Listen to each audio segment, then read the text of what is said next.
Hey, welcome to episode 128, live of the Crippled System podcast. Laser beams. Pew pew. Shooter McGeezy. Jackass. All right.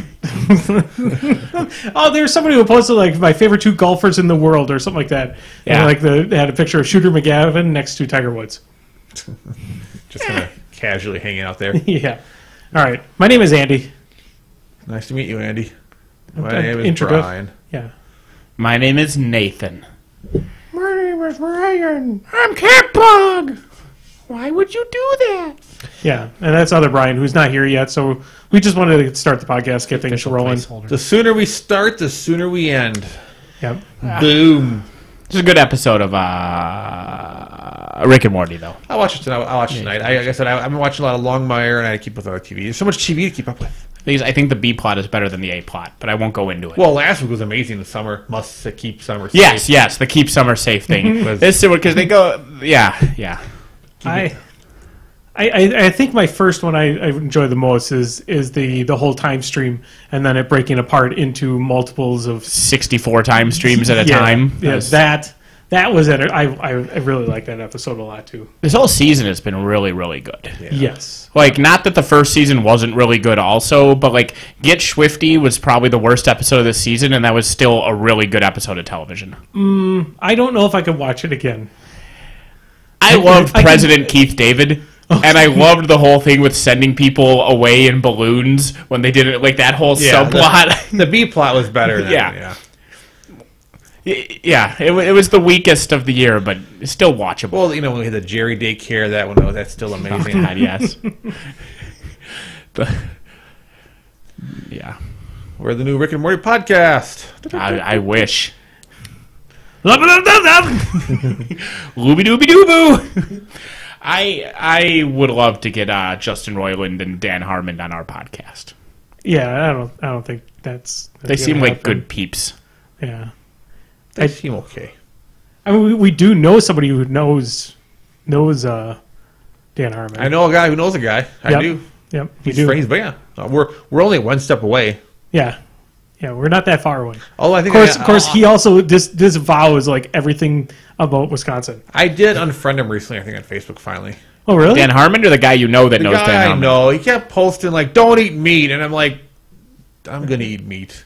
Yeah. And you've posted about it too much, so I'm done with you. Why is there a play button on our screen instead of us? Well, I don't see the screen. What's happening? Am I not doing this then? Is this not happening? How do I not Yeah, see we're myself live. from 5 seconds ago? Actually, it's been current lately. It's not even delayed. It's like live. The internet has sped up and it's faster. My twitching wasn't live. I had like a 45-second delay. You're just always twitching. I'm curious to know. Well, that's another thing we didn't should know that? announce too. Hey, should we have announcements? Announcements. Yeah, we've just been rambling. Speaking of Twitch and announcements, I'm going to throw an announcement out here. This are the sacrifices I make for our audience. I think I might get Fallout 4 on the PS4 Son of a. so I can Oh, more my easily God. Twitch stream it. I'm done. That is literally the worst thing anyone has ever said that owns a PC. Like if you were like in an island My and you only PC's had shitty. I also kind of worried about frame rate and stuff like that. It can run New Vegas, so I'll have to check. you use mods. I know, Oh my God, I'm sick. but how do I Twitch with the PC Who cares? and still So people, you can easily our audience? It's like fuck them. Don't ruin an experience like Fallout 4 for some nib-bitty fucktard Yeah, to but watch you. People want to see it. What I kind of was So- thinking oh my was God. what I kind of was thinking, and I'll let you go in a second here because you can run against this whole thing. My whole plan was to get the PS4 version, all right, so I could Twitch stream it and everything, and I'll play through with my normal weird way that I play Fallout games. Is there multiplayer in that? I don't think so. No. So I'll play through it vanilla, and then like 6 months or 12 months later, whenever the next Steam sale is, where they have the game with all the DLCs and a bunch of random shit bundled together for a nickel, then I'll buy that for the And PC. actually play the real game. And by then, a bunch of good mods will be out. What I'm gonna do is I'm gonna just be streaming the Uncharted games the entire time. So you're never gonna get a second online. You're not even playing. You're just gonna leave the controller on the desk and go to work. And if you log in 24/7, watch Brian eventually move Nathan Drake around 5 minutes a day. And he's just sitting. Nathan Drake's just sitting there having tea. Something will happen. I think maybe we'll have to talk about getting our own channels and then developing our own network. Because I have streamed a little bit. He's streaming. Of course, he's streamed more. I don't want to disparage games you like, but my God, why? We need to work together and find a game we can all play again. Because we did so well with Borderlands for over a year. We did well with Destiny for a while, too. And you guys... I didn't have a PS4. You didn't have a PS4. And I've almost been tempted to pick up the expansion. You didn't really like PlanetSide that much, and I'm not a big Warframe guy. We need to find some game that exists. Someone has to tell us a game that means anything to play. And Diablo, I have it on the PC. If you get the PS4... I have the PC version of that as well. Oh, I just thought... we should stream that shit. I don't know how to stream on the PC. Well, you only need one person to stream for that. Yeah, it does take instead of it being instant, I guess it's the initial setup is like a couple minutes, but then once you get that figured out, it's not hard. Yeah. But there is an initial you got to do a thing and a thing and a thing. Yeah, because I have Diablo 3. Raylene and I have bought Diablo 3 5 times now. I think 4 times. So I mean, I own it on the PC for sure. We waited 5 minutes. And we got tired of waiting for you. I appreciate it. Actually, we waited almost 10. Well, that's good. Oh, this is for you. It's a gift. Ooh. Quick question. Did I give you the axe to the Pharaoh Warlord UA, or did I not? No axe. All right, I can't find it. It's Brian, everybody. Yeah, I'm here. Ooh. But yeah, we need to find a game we can all play. Yeah. Not Andy, though. I'm talking about just me and Nathan. Well, yeah. Oh, why not me? Diablo. Why not me? You broke Borderlands. You're banned from a game. I didn't break Borderlands. You broke Borderlands. Hey, Mr. I got power level in the Diablo too. Yeah, but the game starts at 70. That is somewhat true. And no one didn't manipulate the game. It just power leveling and duping items are the moral difference. Yeah, And to be fair, I also preemptively, you might have broken it, but I weakened it by the fact that your PS3 became so unreliable that I couldn't be counted on to play. Yeah, mine. I feel bad. I mean, they basically broke it for our games. I had somebody to clarify. I had somebody that showed me how you could duplicate items in Borderlands 2, and also showed us how a cheesy way to go into one of the final parts of the game and then just jump through the system and get items that way. And the journey's half the fun. Yeah. Well, that's all. Well, actually, no. It wasn't. That's all. It wasn't duplicated items that way. It was. He was duping things. Yeah. He was. You might not have been duping, but I think he gave you duped stuff or something. Either way, whatever. I know Jim logged off and was disgusted. And you took some of the stuff, and Jim was like, I can never play it. The game has been the integrity of the game was destroyed. So you lost. So Jim was lost because of that, and then I was lost because of my own shitty PlayStation, and so that was half the group gone. And it's not a 2-player game; it's a 4-player game. And Brian has a PS4 too. We can do some 4-player shenanigans. I think, what are we playing? Well, we're trying to figure it out. We can't find a game that works very well. That's one of the reasons why I'm late is Amanda decided at the last minute that she didn't need 2 PlayStation 4s, so she canceled. We had to go to Baraboo to cancel her pre-order for the Taken King, the Destiny PS4. Yeah. Because we're just going to get a second TV and then do that. But it looks pretty, the special PlayStation 4. Yeah, it was. So we decided to do that, and that's why I'm... Do all the cool kids still play Evolve? I don't know. I haven't seen it being around. At all. From what I can tell, maybe the game's dead enough to where we could go in and just revive it. The game burned bright. Yeah. And then it faded out. Nah. Yeah. Otherwise, like I said, I'm embarrassingly not against the idea of getting the Handsome Edition. Okay, I should be against that because I played that game for 200 million hours. We have played more Borderlands 2 than anyone. No one watching us has played as much Borderlands 2 as we've played. That is true. I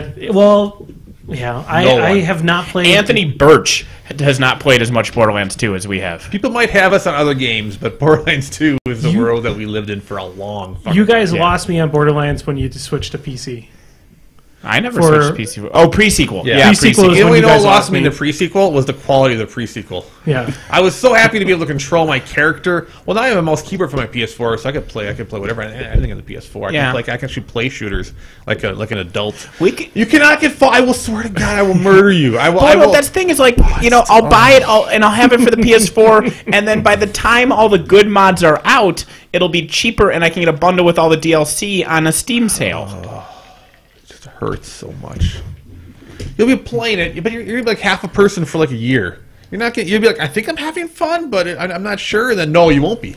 You'll think it's okay, but it's like For the first 6 months, all the mods are just now you can see her tits. the first month is just nude mods of every game ever. Yeah. But then there'll be those subtle, like, I don't In know. Super Meat Boy, it was weird.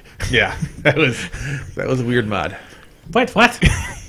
There's Well, a Fallout 3 Super Meat Boy mod? No, I was saying Super Meat Boy got nude mods. Oh, yes. Yeah. So Back Brian, to we need to fetus find a groups. PS4 game that we can all play. That's our goal. I don't know. I never really played Destiny, so that's what they're trying to get me into now. They, as in people that Amanda knows. Kind of neat. I'm still playing. Like before I came here, I played 2 hours of PlanetSide 2 with Jeremy, and we just killed some people. It was amazing, but I know it hasn't cooked down with this group, so it's fine, which is fine. I mean, like I said, I can't get sucked into Warframe no matter how much I try. Yeah. Certain games try just don't PlanetSide, gel it's with just- certain people. We can just play Dragon Age 3 online Oh multiplayer. my god! I defriended that one guy on Facebook, by the way. He kept talking about Mass Effect 3. I just defriended him. Oh, yeah, that guy who was just... Yeah. I was the guy who kept saying positive things about Mass Effect 3. I was like, walk away, Brian. Like, I just unfriended him. So whoever you are, you like Mass Effect 3, I unfriended you. Well, you liked it, you admitted it, and then you kept talking about it, and I was like, either I unfriend him, murder him, or kill myself. Were really the only options. I had to just like that. And in Mass Effect 3, you just pick one of 3 things. Jeff just got done, I think, playing it all the way through again. Probably. Well, Jeff is like a weird person who just doesn't leave his room, so that's the kind of thing a person like that would do. Yeah. Did I miss announcements already? No, This is announcement. Oh, this is announcements? We are in announcements. We're going to announcements, Zappity Grumble, and we're done. I'm glad I fit on the Crippled System timeline. I have one Just other coming half at the announcement perfect time. before your probably useful announcement that you want to make. We haven't started actual useful announcements The yet. Woldrath mod that we had discussed ages ago. I just bought Professor Luss's Woldrath for pennies on the dollar, so he's going to mail it to me, and I'm going forward with Plan Woldrath mod. So you're going to have me make it? Well, no, I don't. I might have you pin a few pieces, but I have been conceptualizing things. I have the idea. I'm going to have somebody pro paint it for me. Yeah. You should have me assemble it. Yeah, like I'm gonna figure out because I might change a few things. I want to look where the bits are going, but I definitely want you to be the one who physically assembles it so that it stays assembled. But I have ideas. You got the shrimp and the wold weird? I don't have the shrimp. That's a good point. I'll look into those. But I have other things. And I don't want to give away too much by talking about it. But the point is, it will be a group thing. You know, I do want to, you know, figure out the pose because I have ideas of what to do, and then I want you to assemble it because when you assemble shit, you can hit it with a brick and it doesn't break. And then I need to get somebody accepted. right, Well, and then I'll get somebody to paint it. Additionally, if we do... And then I need to look into that the fake water stuff that Yeah. people use because I need to figure out how to use that stuff. Resin? Yeah, it's very easy. But There's but if we different do it that way, it's never going to break. Yeah, if I actually use a gallon of the fake water stuff, Yeah. yes. Well, the cheaper way to do it is to just get 2-part resin that you would put down on a floor or like a plaque. Yeah. That stuff is, you can get a huge bucket of it for like $12. Yeah, but what happens to that when you literally pour it into a bucket and let it dry? You just use a hairdryer to get the air bubbles out, and then it's crystal clear. Okay. I tried Even having air bubbles in it? Real mod, you know, like Yeah, they might look experiment. cool. Even having air bubbles in it won't be that bad. In That's fact, That might be there good. has to be Some air bubbles. some air bubbles that we could actually pump in maybe from the bottom. Yeah. They actually, as it's cooling or drying, we can pop in a couple air bubbles because there has to be a treasure chest. We need... Well, I was going to get one of the castles, They're very maybe. chatty. Yeah, they are Chad. They might be talking about PS4 They're games. We talking should about check games. for PS4 recommendations. The one the Crix Pirate one that with the sea diving helmet. that'd be nice. We need one of those guys. Well, he's in there. I have extras of him. I know that for Perfect. sure. We'll go for it. Is But that so, guy you know. talking to me, Brian, or the other Brian? Ha, other Brian, suck it. Brian is Catbug. Oh, That's what they were saying. It's because Brian sat down where Catbug was, And then they asked if you brought soft tacos. Did you bring soft tacos? No, I didn't. I brought Fireball and root beer. That was the one thing I had time for before I left. And you brought $34 for those things? I brought 26 because Quick Trip will only let me take $20 out of the bank account, so I'll give you my $26 as a retainer. All right, it's fine. I bought 2 women and cupcakes I was going to bring for everybody, and then I left them both at home. Then I ate them all and drank them. Well, the thing with the there's cupcakes... root beer and Fireball. There's cupcakes. There's potential 2 women. I am the Sandman. The thing with the cupcakes and the tubing is I had dinner, and I tracked it all with my calorie tracking thing that always depresses me. And I did it, and it's like, you're done for the day. And I'm like, well, I can't eat a cupcake, so nobody eats a cupcake. And so I just left them at home. Because if I brought them and I didn't get to eat one, I would have been really sad. Oh. The thing is, you eat one, and then tomorrow you just go less calories. Oh, tomorrow Yeah, you starve close. yourself. Calories count for a week, not a day. It's not like a one day if you like balance a week. So you balance by week, not by day. But yesterday I ate 17 million Well, calories. then you should probably be Because here. yesterday I had a 7-course meal with You were at the dancing Rant- girls. If you're at the Rant Fair, you can't. You take the calorie counter and you uninstall it for the day. I want to show you a bold-faced fucking lie, by the way, speaking of the Ren Fair. Sons of bitches. I like the meat. Do you have a meat and stick? Do you have a stick of meat? Look, hold on. I'm scrolling. That's a giant skull. Everyone listening, watch the scroll as it happens. Fuck you. Okay, you see that sign? What's that sign say? Deep fried s'mores. Bold-faced fucking lie. So the Ren Fair opened at 9 a.m. I was at the doors when it opened. The king was all like, come on in! And they blared the horns, they shot the cannon, the doors open, I'm in. I see that, I go, like, that's like 100 yards into the Ren Fair. And I'm like, I'm not hungry right now. I'm about to eat enough food to kill an elephant. I shouldn't eat a deep-fried s'more, but I've never had a deep-fried s'more, and it's called a deep-fried s'more. I fucking want one. So I went up there. Fair. Right? Like, I'm not wrong here. No, it's fair. I didn't want one. I shouldn't eat one, but I had to eat one. Yeah. So I went up there. I'm like, I want a deep-fried s'more. And they're like, they're not ready yet. Which, first of all, fuck you. You knew the place opened at 9. You should have been making them at 8 o'clock. So I'm like, fine. And they're like, okay. So I go, I want around some more. The feast is at 11. I eat. We get out at 1 because it's a 2-hour thing. I go back there, and I'm like, I would like a deep-fried s'more. And they go, we're all sold out. Come back in an hour. And we got more coming. So I came back an hour and a half later, and they're like, nah, we got no s'mores. I came back 2 hours later. They're like, yeah, we got no s'mores. So that sign's a fucking lie. They never had s'mores. They're never going to have s'mores. I even talked to a lady in another booth, and I mentioned, like, I was ranting to Raylene about the s'mores. And this lady's like, oh, I didn't even know we had s'mores at the fair. And I'm like, you don't. You have a sign that says s'mores, but you don't fucking have s'mores. Man, I really So which Ren Fair is this that we can avoid? It's actually. I want a deep-fried s'mores so badly right now. Yeah, I do too. I've never wanted anything more in my life than that fucking s'more. Somebody mail us some deep fried s'mores fresh. Oh, wait, no. God damn it. That Rent Fair supposedly is like twice the size of the one done by us. Yeah, it's pretty good. It's pretty big. It's fun. But I have a deep fryer. I'm going to go buy some graham crackers and some marshmallow fluff, and I'm going to just make my own fucking deep fried s'mores. Yeah, they're probably going to taste better anyways. Probably. I have So an actual. angry. So that was an announcement. Fuck. Yeah. The announcement is they don't have deep fried s'mores at the Minnesota Renfest. Also, hilariously enough, that Renfest Festival is on top of a shitload of limestone. Yeah. So they have quarried up to like 2 feet away from the Renaissance Festival on all 4 sides. Like it sits on a pedestal because they want that limestone so desperately. And so their lease is up like next year, and there's no way as fuck their lease is getting renewed because the limestone is worth way more than the rent to a Renaissance Festival. So hilarious. They're going to have to move next year. But it is just funny. Like, you park, and then you're walking, and you go down into a quarry, and you walk across a quarry, and then you walk back up to get to the entrance to the castle. It's around. Yeah, when I was there last, that wasn't a situation. Like I said, it was 18 years ago. Because You know what would be a great place for the Renaissance Fair? Alpine Valley. You know where there's great. When I lived in Arizona, they had one in like outside of Mesa, Arizona, and I'm telling you, April, like it was probably warm there, wasn't it? Well, actually, no, it was nice. It was a nice weekend. It was nice. It was like 70-ish. It was like, pretty That's nice. what the Rent Fair in Arizona is like. 'Cause they have it like in March, and it's like 70 degrees. It's at the warmest 70, and it's such a nice. Like you go to the Rent Fair in Bristol half the time, it's like it's 98 and 100 degrees humidity, 100% humidity. You're like, God damn it. Anyway, announcement. Our first announcement, October 3rd, is the final Madison 6-pack. 50-point event. Bring 2 lists. If you haven't been to a 6-pack and you're like, I can't win any major prizes, it doesn't matter. It's going to be a huge event. There's going to be a ton of random prizes. There's still faction coins for everybody. I'm raffling off 3 or 4 prints. I have a, I think it's a Menoth. It's a starter army box, $120 some army box I had. I am giving that away. I'm probably going to have, now that I've paid for everything for the 6-pack, I'm going to have probably 300-ish, 400-ish in gift cards, and depends on the turnout, honestly. But I'm going to have a few $100 in gift cards. On top of that, there's going to be just a fuck ton of prizes at this event, and it'll be a ton of fun. It's starting really early. I forget.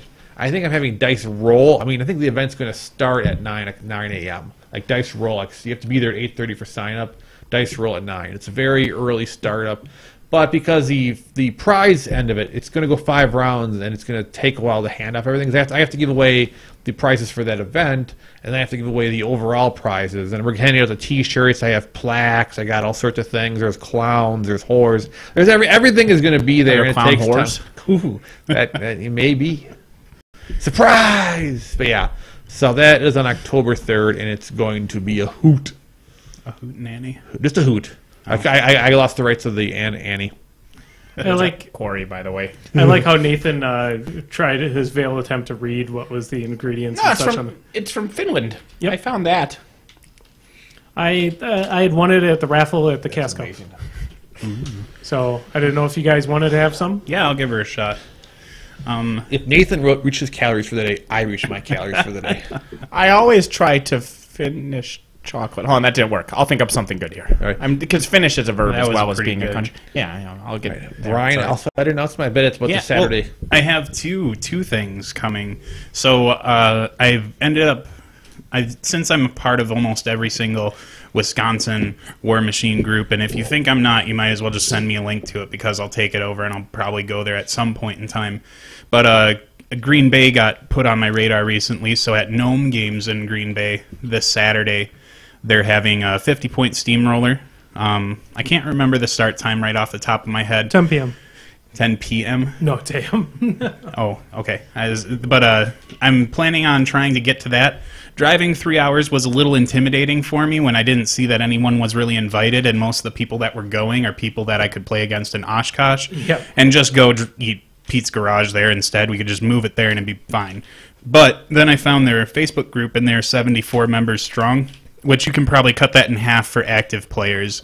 So enough to where I think there will be people there. So if you want to go and have some fun in Green Bay, that'll be a good time. And then on the exact opposite side of the state, the next weekend, but this is a Sunday the 27th, there is a 35-point two-list event in La Crosse at River City Hobbies. And their meta is fairly new, so I am, myself and everyone who's coming in my vehicle, we're all building like fairly newbie-friendly lists, so there's no runes, no EE for me. Am I riding in your vehicle? Well, you're not riding in my vehicle, but I will stand at the door. He won't bring newbie friendly. I'll stand at the door and check everyone who's not Lacrosian, and if your list looks not newbie friendly, it will be 2 kicks to the nuts, and then you can enter. If I bring pigs, are you going to look any deeper than that? No, if you just say minion. Well, if you say minions, I might be, but then pigs, I'll just let you go right on. Like, you don't even check that I have Nature of the Beast on that shit? Nah, that's all right. You can play around that. I already proved that. Beat you so easy. You son of a bitch. That was not a hard game at all. I was just toying with you the whole time. So those are my announcements for events that are coming up. And like I said, if you have some Facebook group or some group where you culminate all your War Machine activities, you should let me know somehow. I'm Vox Player on many various forums, and you can find me on Facebook real easy too. So let me know. I'll probably make an appearance at your events and sign some autographs, even though they're probably not worth much. So those are my, hey, I'll take what I can get. Any more wisdom from our thing? No, just a lot more people happy about Nathan ranting. No. I'm not wrong, though. No, you can't have a fucking sign. It's a deep fried s'mores And it's and like not the have them. second, like, it's not like this was the last day of the fest and it was closing time. This was the middle of the day of the second weekend. And I would, if I have never been to a Rent fair, I would probably, if I saw that sign, I would want that probably more than a meat on a stick. But a meat on a stick is like a Rent. It's like if they wouldn't, if they were like, oh, we're out of meat on a stick, it's a Rent fair. You can't be out of that. You can't have a sign that says deep fried s'mores and not have that. in other news, Finnish people have amazing chocolate. It is. Chocolate. It And is. my phone recognized the barcode. Fancy. Yeah. What did it say? I How don't many know. calories did you? Oh, one serving, and I have no idea what's a serving of this. Probably Was- one of the bars. One of the 2 bars, Yeah, right? Yeah. probably. So I assumed that I had a third of a serving, but one serving was 450 calories. I believe it was very good. So it had a lot of calories. There you go. So I figure it'd be nice and share that with our podcast crew. Aw. We appreciate it. For I won that as the raffle at Cask Up. Although you ate one full bar and we each only got a third of a bar, so you're always so nice. Yeah. Speaking of, did you email me the file yet? No, All right. because it's on this computer over here. All right. That's recording right now. All right. He has the 6-pack data locked down for me. Yeah. I bet I'm gonna want to get a hold of that too. Just I'm sure you'll share it with everybody. But there was an unnamed podcast that thinks that if you play Cricks, your win percentage increases by 10%, and I'm gonna give it a try next year probably. Travis is calling bullshit on you, by the way, For what? for not showing up at Waukesha. Oh, He's got a because good call. well, the difference is Waukesha doesn't have China Star, which is the best Chinese place in the entire state, and Travis can S a D. What you didn't? What did you not go to his events? Oh, because you missed his No, event. well, he's going to Wausau to beat up on a bunch of newbies, so that's his. Well, they might not be newbies, but he was like, it seemed like it was more of a new person friendly environment, and he's like, Gaspy 2, Gaspy 3. I'm going to see how many X carnates on turn 1 I can get off. Shine a diamond? Huh? Salvage a destroyer? Okay. I don't know. What Well, you said talking Travis could S a D. I'm about. Oh, trying to- S a D. Oh, he can suck a dick. Oh, that works too. It Okay. does. All right. Yeah, but I've seen the videos of that. That's not really a uncommon thing. Pretty much anyone can suck a dick. Well, they can, yeah. I mean, he can do it especially well because he's so used to it, especially in round 5 on certain tournaments. Boom. That's why he won't come to lacrosse. He doesn't want to call. I thought you weren't even there. No, but I got to hear all. Where about were you? it. I was doing a birthday thing for Is my this the lady friend. escalation? Even though I could have went to the event. I thought her birthday's on Friday. You had a birthday thing. Well, for her Friday. birthday was Friday, and then Yeah. I did a surprise birthday gathering on the day of the 6-pack. That didn't end up being a surprise because they fucked up my reservation. So, we got there and sat down and started eating at 8 o'clock, and I was like, I could have made it to that if I just would have got my shit together. But Yeah, we were done by Yeah. 7. I know we were it was done by really then. quick, so I 30 should have went. It was probably in my best interest to go. Because even but- though it was 5 rounds, I mean, the first couple rounds Yeah, were like over an in hour 10 long. minutes, yeah. not even. so Yeah, it was pretty fast. it was a sad time. So it just means I'll have to come back in the last one and try and solidify my Yeah, once best because when troll player. I get the data, I'm gonna like post like who's in the lead for every spot, so everyone kind of knows if anything. Because some of the positions are locked down, certain factions like Yeah. Well, how I'm many sure was- Kador's I was got a trying lock to. on it. Dan was really considering going for playing. I have Convergence 3 Lab. best of convergence coins, and you gave 2 away that were not even played for to Rick. Yeah, that's like So- I mean, if Dan would have played last time, and then someone could have like won 2 events and probably caught Yeah, up. Yeah, That's so what I was. I Gonna, knew I was going to miss 2, and so if somebody just brought a random convergence list to those 2 events and then beat me in the 6th one, Yeah. they could have gotten it. Yeah. I was gonna ask if I bring a convergence list and just go 5-0. Do I get best convergence then too? You would have more total wins than I have. That's what matters. Yeah, so you're only mattering about overall. Yeah, wins, the over- not, yeah. not overall Yeah. how many coins you have. Correct. It's all about the best of factions, best of War Machine, best of Horrors are tiebreakers things, but to get the best of the 6-pack overall faction thing, it's all based on the number of total wins you've had over the best of 5 out of 6 I have games. Okay. at least 5 total wins in my 3 Yeah. tournament appearances. Yep. So Yes, So you have to win all out. no, I mean, like I could not show up and somebody could go 5-0, and I think I still get best of convergence Yeah, because I think I have 6 total wins. I think I had like 3, 2, and 1 or something like that. Aim for the sky, people. But there are multiple factions still being fought over. A few of them are completely locked down. I think Crix is locked down. Minions might be Merc, Rick. Minions, I think, is locked down. Mercs is locked down.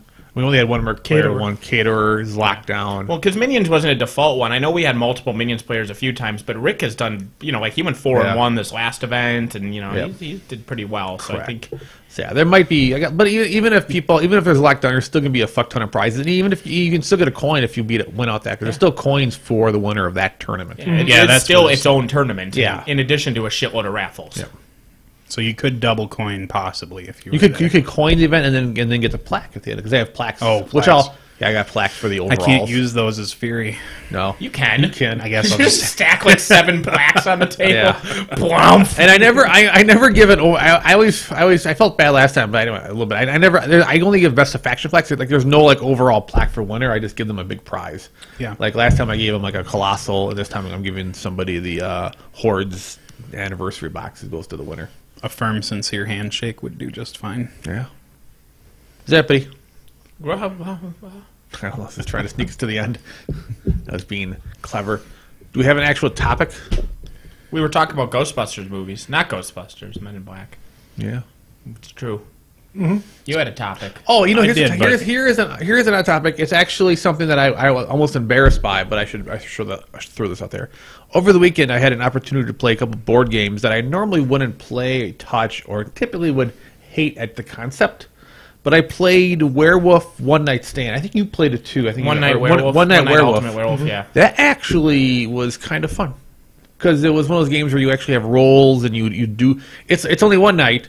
And it's over, and so they're not player elimination. You have one night, everyone has its own role. During the night, you close your eyes, and then he has at least the person I had had an app, so it would just say, this person do this. Now So you don't even have to have somebody sit out. No, if no they one have was the sitting app. out. It was an app. It just did it all. We played like 3 games in like a half an hour. We played like 5 games in a half an hour. It was really fast, really quick, really ridiculous, and I was surprised. I mean, the normal werewolf I hate. It's just blind luck and stupidity. But this game actually had tons of strategy involved because you had people who knew who each other were. You had people who were purposely trading cards in the night, so they could add some chaos to the game. But yeah, it was pretty cool. Okay. I don't know. That was a surprise. I mean, I ranted on how much I hate Werewolf for like Well, I mean, 108 the thing is, episodes. You don't do it blind. Like, there's reasons, and we've talked about this before, and we talked about this. We tried 2 Rooms and a Boom, which I thought was strictly better Werewolf, but still along the multiple nights theme. Yeah. But there are things that are terrible about Werewolf. It isn't like this unfathomable miasma in our soul that for some reason we just hate Werewolf. There are things you can point to and say, this is why Werewolf is a terrible, terrible game. Yeah. And so a game that addresses those points, it has a reason to be better than Werewolf. And another game I rambled about that I played a little bit was Exploding Kittens. Like, I still think the game I wouldn't say it's a great game. I say it's an okay game, and I still think it made way too much money, and it was all of a stupid marketing campaign. Yeah, absolutely. But I mean, the game, I thought it'd be like Munchkin, where it would go on for 700 hours and just never end. You want to die, but it has a very quickly built-in end game mechanic because you draw cards until everyone blows up. It's a very simplistic. You just draw, and eventually you get a bomb, and you die, and that was like a 5 to 7 minute game as well. I've heard about that. I mean, people talk about that game too. Yeah. I was originally equating it to being like the same type of people that are going to like and play Cards Against Humanity all the time are going to be the same amount of people that are going to play Exploding Kittens all the time, and that just turned me off to the game. Yeah. And I could see you could pull some people into it because, I mean, the cards have goofy names on them. People probably think they're being clever. I mean, it's extraordinarily simple, extraordinarily ridiculous. But, I mean, it's just fun enough for how quick it is, and I would never say let's go play Exploding Kittens, but if I was like someone that was happy to play it, I wouldn't hate my life playing it. Well, but I could it's tolerate in the it. niche. It's in the 10-minute long, crappy, goofy card game niche, and you know those games are what they are. And so it helps to find a good game in each niche. Yep. You know, and that's why you hate Shadowhunters that I own, and you don't know why I still own it instead of just burning it. But someday I'm going to set the game on fire, and it's going to be the best day. As I've said to defend it, it fills a niche. You know, if I have. Whatever. I mean, it's that same kind of thing. Like, some games are terrible if you're a gamer and you want a game to sink your teeth into, but if you have this, you're just like, well, and I've whatever. been trying to fill those gaps. Like, I have Suro, and then I have the other game, this Wagons East. It's not called Wagons East. It's The with Cult John Express. Candy. Colt Express. I have With Colt John Candy? With Colt Express is called Wagons games. But that's a fast 30-minute goofy. I'm trying to fill some of those smaller niches because you are right. Sometimes you're like, we can't play a big game right now. Yeah. I can't even play a simple a medium game with these Like people. we don't have an hour, Yeah. or Grandma is in this group, and I just can't teach Grandma how to play, Scepter of Zavendor. Like we just have to put something easy on the table. Like our last board game day, I felt like I ran through the grinder until the final part where we actually played Survive. Though, Well, to be fair, you played Two Rooms in the Boom in the middle. Yeah, we played Two Rooms in a Boom. You did Terra Mystica, then Two Rooms in a Boom, then Princess of the Dragon Throne, then Survive. Yeah. So you alternated between the two types. Survive was fun, but we sort of had to play Survive. Like we didn't have a choice. This is sort of like I did leave. Yeah, you were sort of like, I'm mad at playing. I honestly, only because Chris and Jen came, only because Chris came, I knew we were going to play big games. And I knew they weren't your thing. I normally wouldn't have even invited you to that because I knew we were playing all non-Andy games. But I was like, well, Chris is here. It'd be rude not to invite you. Oddly enough, though, I did win Terra Mystica, Yeah, which is odd. Did you like it more? Well, because there were non-Terra Mystica related reasons that you did not enjoy your previous outings into Terra Mystica. Yeah. Mainly Jim was there. Well, I was trying to not say things out loud. Oh, no, I'll call it. I mean, Jim doesn't listen to this podcast. And Jim would probably agree. Yeah, because Jim would like, you know why I didn't like Terra Mystica? Andy was there. Yeah. No, I'm the silent one out of the two. Yeah. But even in those niches, fuck Cards Against Humanity, and fuck anybody who likes that game. Well, and going off of cards, I'm sorry. Look, you don't like it either, so you can rant against it. Yeah, but what I was going to say, because the problem with Cards Against Humanity is it doesn't even do what the people who defend it claims it does. Because, like, I saw Rick with a copy of it, and I have a sneeze coming, so forewarned.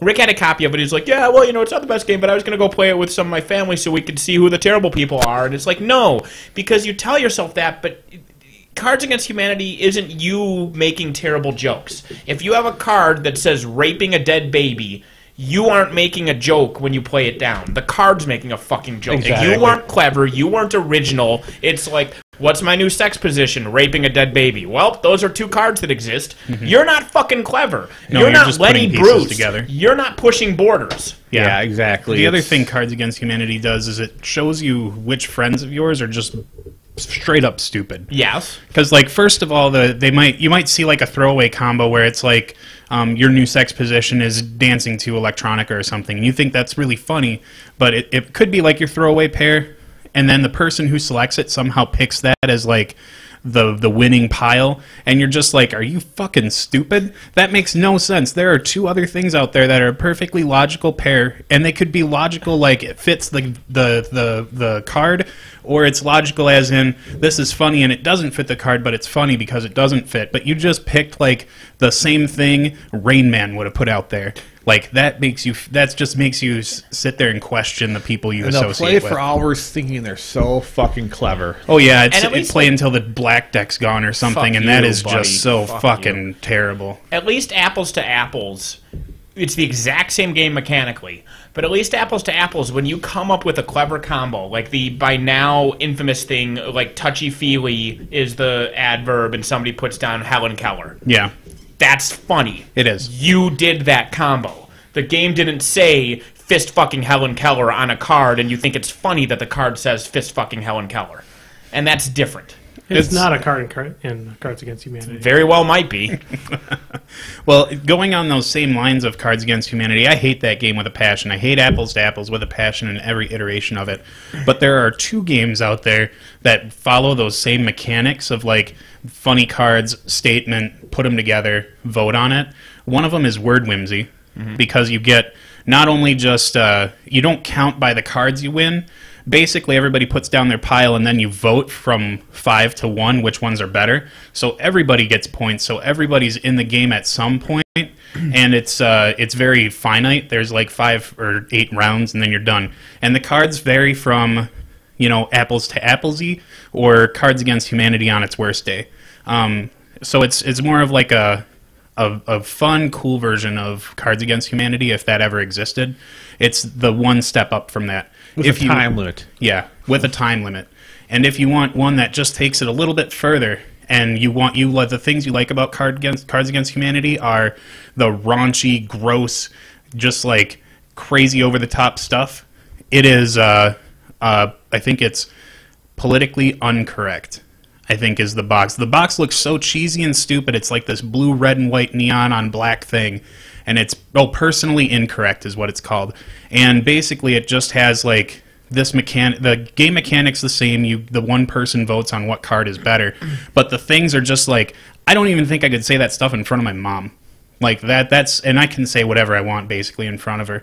So, and on top of all that, on this like the bottom of the barrel pit of raunchiness, you also get to incorporate your friends as the ones you point out. That like it says blank is blank. You get to like point out the friends that are playing the game and put the raunchy nastiness on them. So it becomes more of like a jabbing at everybody and being kind of an asshole through the game because you get the permission to do it there. And it opens up some interesting play experiences. So all the cards have that? All the cards are targeted at a person? Yep. And whoever's the voter, when they play the card before other people with the cards out, says, now this one's about Andy. Exactly. Down. Yep. That's so something. it's an interesting... That almost makes it like a bridal shower game. Kind of, sort of, with like semen and...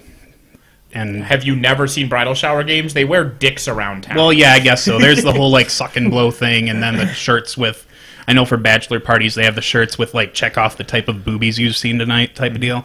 So yeah, I'd say it really fits in that genre. But if you have a group of friends that just likes getting down and dirty and just carving into each other like you're some kind of makeshift surgeon, it's a good one to go with. I think that's it's good to give it a try at least. And if you ever wanted to give it a try, I know they have a demo copy at Labyrinth Games in Baraboo. Boom. Yep. Did Travis leave the chat yet? No, I think he's still there. Son of a He was bitch. just talking about Nathan at 6 wins. I could look to see if he's still there. Krios 1 is a hard counter to Nature the Beast because you just kill Arcadius. What? Fuck you. Number 1, how am I getting shot? I already killed all your shooty things. Number 2, did I say fuck you? Fuck you. He's still there. Number 3, like, I have like, Krios 1, Pop and Drop doesn't work on Warlocks. No, it doesn't. It does not work on Warlocks. You just wait. You just try to time the pop and drop turn, and then you camp your fury. Well, Like that's all you do. If you have little to no fury on you, then it works. Why am I ever not on 7 Fury with Nature the Beast against Krios 1? Well, you know, I upkeep Crippling Grasp if it's out there. yeah. If it's not, what's your armor? 14. yeah, it's something terrible, but I'm Yeah. sitting on like 7 Fury. Yeah, but if he's got like 20 shots going into you, But all my Razor Boars are in those guys. no. yeah, it is. They're in it's a them, little- in their butts. They're way in their butts. It is a little more difficult to unjam when Arcadius is trying to jam you. Like Also, if he's I- making a concentrated effort to jam you, he'll do it. I wrote steady on my Gorax cards, Yeah, that's and you that's go. legal.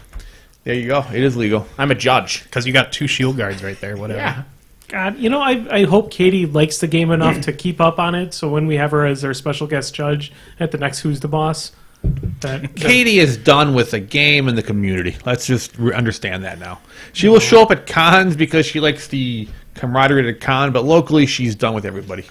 Talvies, Accept that. if you killed Arcadius through 7 Fury with a pop and drop, He's playing the new Krios theme force that says Reckoners cost 2 points less. the beasts are all knocked down, so your stuff isn't engaged, but your stuff's dead. If I didn't kill your shit with 2 flamethrowers and all that, like, I'm a terrible player if you still have enough things to chew through 7 Fury. Yeah, I mean, you could still leave 2 Reckoners up and you'd still be fine. Yeah. Like, that's the thing, is the infantry will If still he has go a down. unit of like POW 10s or POW 12, like if he has a unit shooting me, then I die. But why didn't those things die to Roadhogs and Razor Boars? Exactly. Yeah. Kill him in the face. Theory. Armchair War Machine is the Drive her to worst war Madison. machine. Play Wednesday. Yeah, bring it Wednesday. I'll be there Wednesday. I'm going to play Nature of the Beast. I'm switching to my pigs all 2016. I'm shelving the cock. I'm going to play pigs competitive, and I'm going to see how I can mix playing the fun group and the competitive group, and see if it breaks me as a human. I'm going to be switching Do off we factions too. get take soon. votes on this? Yeah, sure. We'll do over under. How far into the year I quit the game or kill myself. But on the topic of Shield Guard, I want to say a strategic note. This is a pro tip. If somebody has a Shield Guard and you want to kill their caster or whatever's next to the Shield Guard with a CRA, just run and engage their Shield Guard. Then it can't Shield Guard.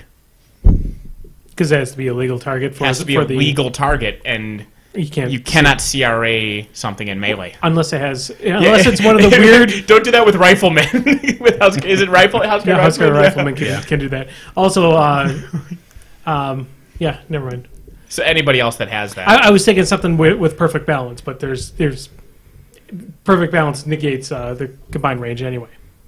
South Carolina. That's the worst Carolina. I prefer West Carolina. That's a good Carolina. Mm-hmm. Same thing with West Dakota. South Dakota's the good Dakota. Mm-hmm. North Carolina's the good Carolina. The Carolinas, it's less cut and dry, but North Dakota blows chode. I do like North Carolina. I've been there. Yeah. All I know about North Carolina is I think is that the Hornets for the college basketball team. They got a cool mascot. That's all I know. So that already puts it above South Carolina. Well, it's the Charlotte Hornets in NBA, and that's in North Carolina, I think. Well, I don't know sports, whatever. Sports! Go, people. Sports team! Packers won. Packers won. They brought back James Jones at 2 touchdowns. He wasn't needed in Oakland. He obviously brought something horrible with him because the Packers ended up getting like 50 million fucking penalties. So I think he caught something down there when he was in Oakland and brought it back. Because I think there's something in the water in Oakland that causes penalties. It's possible. Probably just the social situation of thinking that kneecapping people is proper sportsmanlike conduct. Shenanigans. Do we actually have Zappity Grumbles and stuff today? No. I don't think so. We had some. There were people on our Facebook there were 3. wall. There was more than 3. I just saw it a minute ago. There was like 5. We should do those.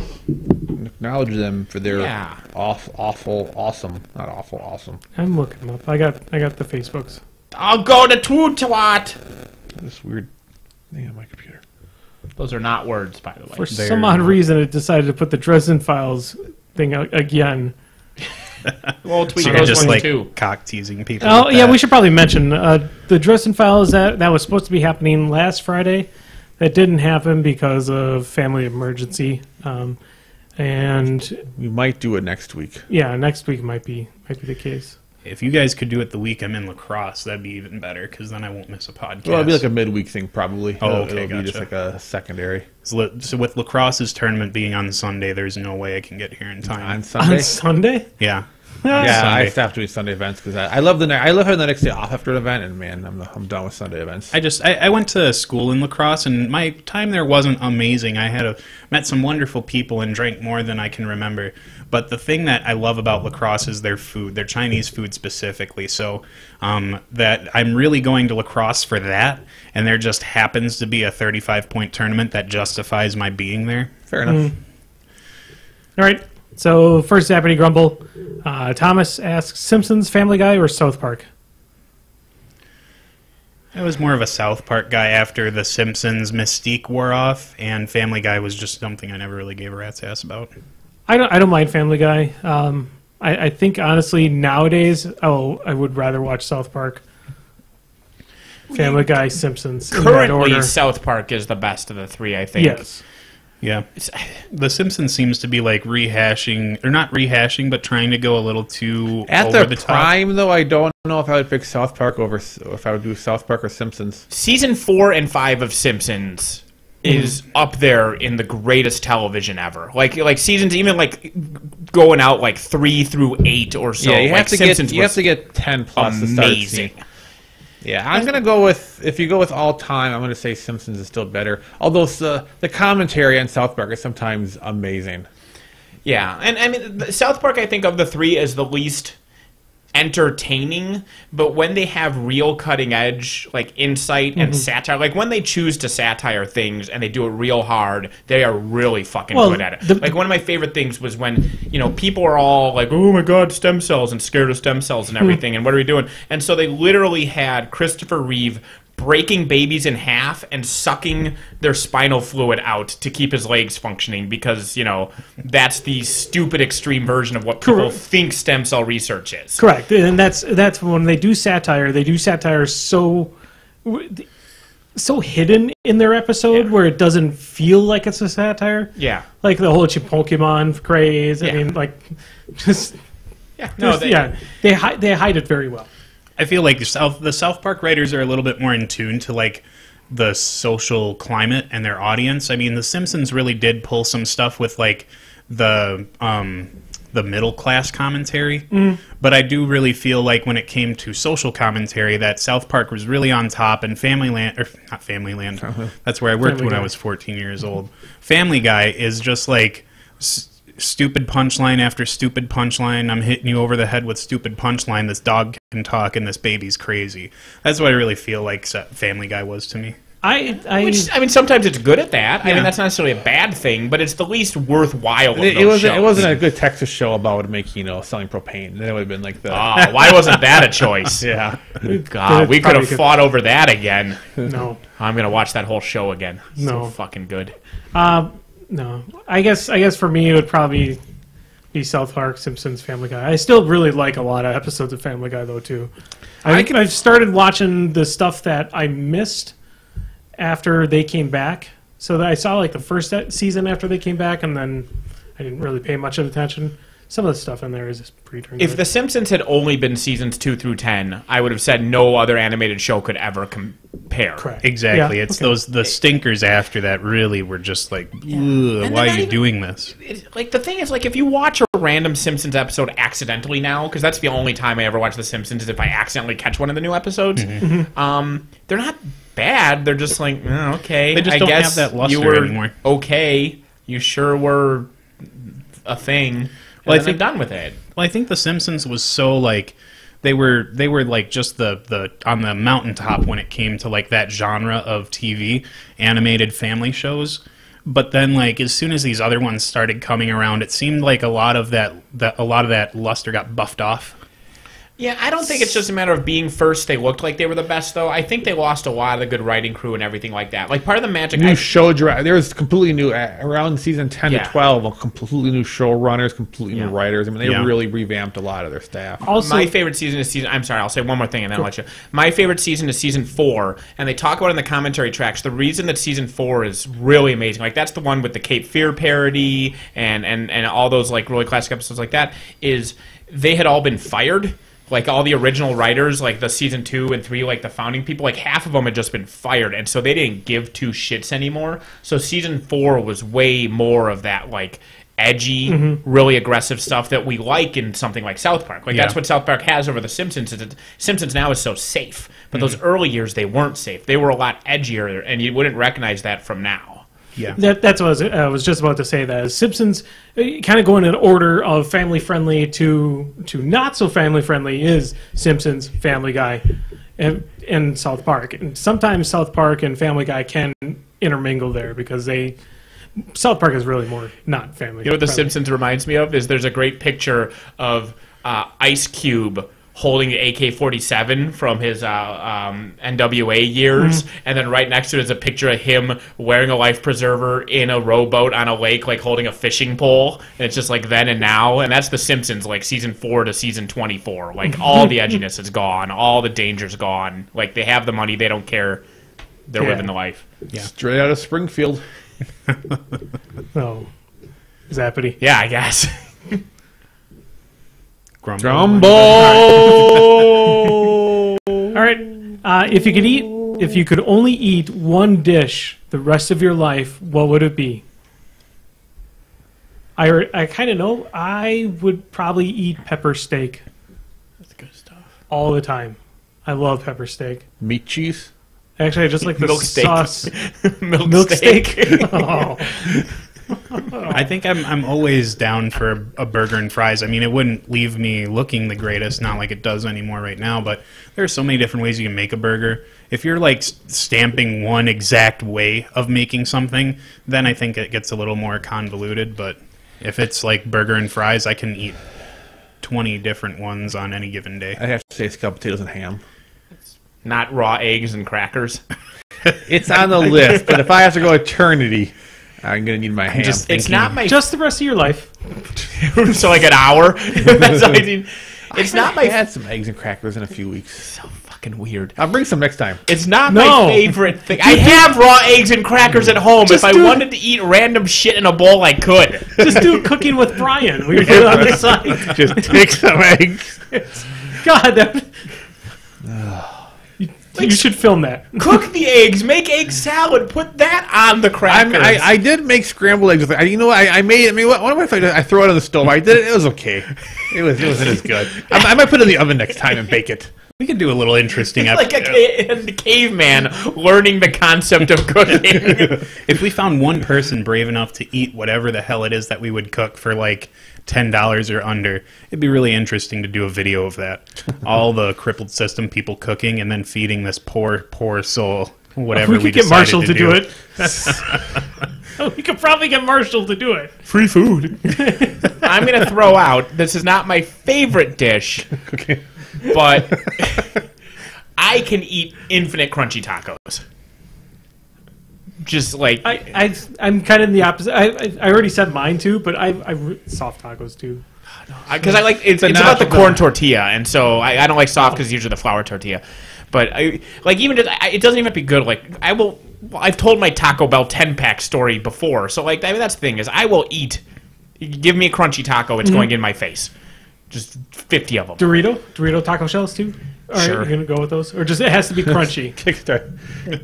There has to be a Cooking with Brian show now. It'd be very short episodes. Like sometimes, so sometimes I combine eggs and crackers. Other times it'd be here's me eating a pizza. We're done for the day. Even better, it would just be the camera that's just showing your kitchen. Yeah. Like it's like got a sensor on it. It detects you walking into the kitchen, either with no pants on or anything like that, and then cooking. Yeah. We totally won't do that. Yeah. Don't tell Brian. You like to combine Ritz crackers. Half episodes is me eating Ritz crackers with peanut butter. That's half the episodes right there. Just the shot. Or the Henry's Kitchen YouTube videos, the chili for one, where he makes he has to divide all the ingredients by 7 because he's using a recipe that feeds 6 to 8 people. That's one of my favorite videos. So we have to do that now. We'll do a Cooking with Brian, and it could be either. Yeah, well, if you do, I think one of my coolest cooking tricks is breading things with Ritz crackers, but it's completely terrible for you. On the same lines of dividing a 7-serving thing or 7 serving directions, this is more like multiplying the serving size of Ritz crackers by 30 just to bread a piece of meat. So good. With a lot of butter. No, Well, Ritz is basically butter. yeah, it's butter just and flour. Ritz and eggs, so it's half of your recipe, but you put heat to it. The other thing I've been eating lately that I realize is probably bad for me is you ever have cream of wheat? Yes. Oh, so you take cream of wheat, and then I used to say add a little bit of milk, a little bit of sugar. I would add so much sugar it would literally be almost watery soup because it was mostly just sugar with a little melted sugar with a little bit of cream of wheat mixed into it in a bowl like this big. Yeah. I always wondered why it was bouncing. It's out of control. It's like a container of sugar, 1 serving of cream of wheat, and a teaspoon of milk. My mind went completely wrong. I thought you were talking like cream of mushroom soup Oh, no. or something like that. So I was thinking, it was like, why are you putting sugar into cream of mushroom soup? That makes no sense. I think Brian's just going to get a visit from the Quaker Oats guy sooner or later. Got diabetes. That's not the Quaker Oats guy. He looks like I thought he was. Oats guy was in John Carpenter's The Thing. No, I thought he was. No, he's done something. No, is it Campbell's no, soup? both are Brenly's in The Thing. It's either Campbell's soup or But he's Quaker not a Oats. Quaker Oats guy. Well, I guess he was. In my mind, it's the actual Quaker You're thinking guy about the from Quaker? Oh, he meant Will. I was thinking of that guy from the logo, just showing up in The Thing, just in the full fucking Quaker costume, just wailing on their radios. I want that so bad. No, I used to remember that guy's name, but I You can't get to remember. the same day you get your deep fried s'mores. Yeah. You wake up screaming in the night. Fucking deep fried s'mores. I cheered up a little because they had wiener dog races. Zappity. Double zappity. Grumble, grumble. With the rise of the broken ass theme lists are there any theme lists that present an alternative way to play a caster that is no more or less competitive than playing them out of theme? Whoa. I think there are. I mean, a million times, yeah. Such as? Well, like I've said before, the Grim theme list that lets you get your ambushing scouts. Like, Grim isn't extremely competitive, but he's not... Which Grim? This would be Grim 2, Grim I think. 2. Oh, okay, yeah. Has this theme. So he's not extremely competitive, but he's not he's not extremely competitive one way or another. No, neither of those lists takes him and puts him over the top or takes away things that he would really want.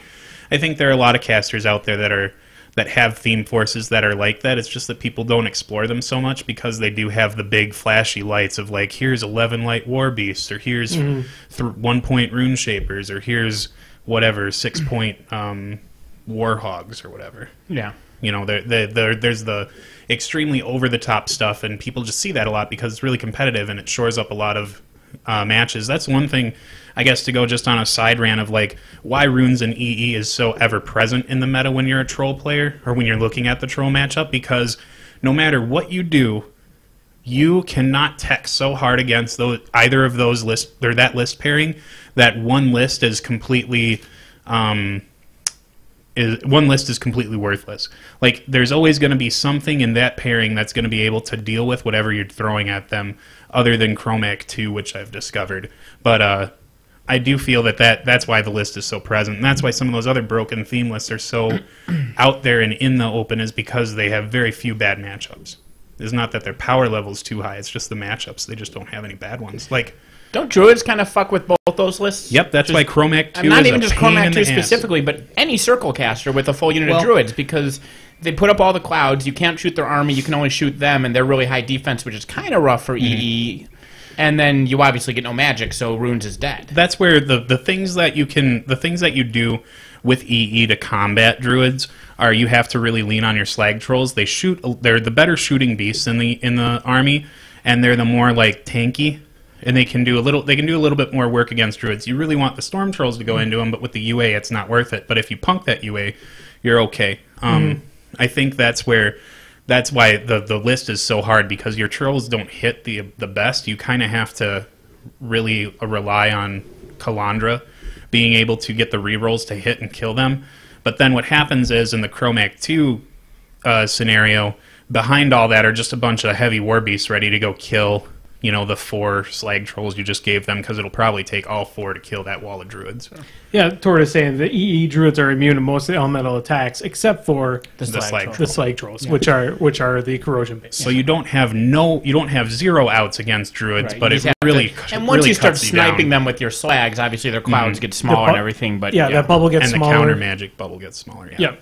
Yeah, I've had to face against druids multiple times with my Runes of War when I decided to take them one list for an event. It is shitty. That was fun. The rune shapers, you really want them to do work for their 1 point. I mean, like, that's what makes them so good. POW 14s for 1 point, so good. Yeah. But against druids, you kind of have to do something different, because the circle match is bringing sprint, and that list hates sprint. Like, I will swear up and down, runes hate sprint, because they'll get into a rune shaper and they'll sprint away because they can stay at reach range, and you don't force lock. Then they kill you, run away, and they've lost nothing, and you've lost half a unit, if not a full unit. That's where, like, I don't know. I have a whole spiel on this because it's my most worst. That's my worst matchup, but I won't dwell on it any longer. Good, because I stopped caring. Zappity. Most of the merc casters. Yeah, most of them have got theme forces that allow you to play the list. Magnus 2 probably is the biggest one. Although some would argue that it's super competitive, so it goes against the thing. But I think Magnus 2 is legit as fuck in general. He's a really good caster. He was Denny 3 before there was a Denny 3. Correct. Or Denny 2. No, because there was a Denny 2. Yeah. So I'm saying Magnus 2 was Denny 3. He just was in the wrong faction, and the model had a different name.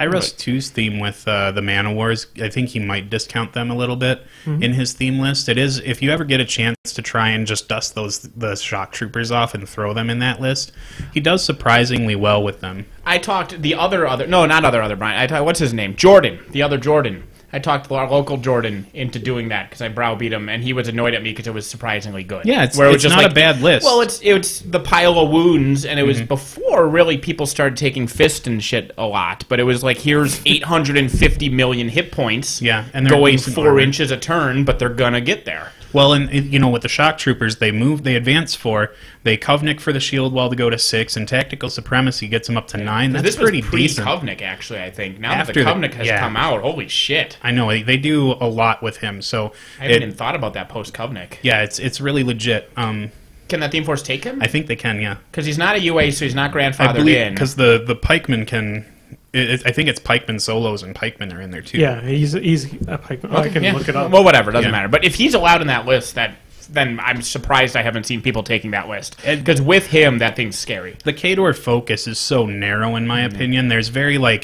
there are very few times, even when somebody introduces something new, people are just like, well, that was always there. Like the Ocean's 18 was a big one where it was just like shaking the ground.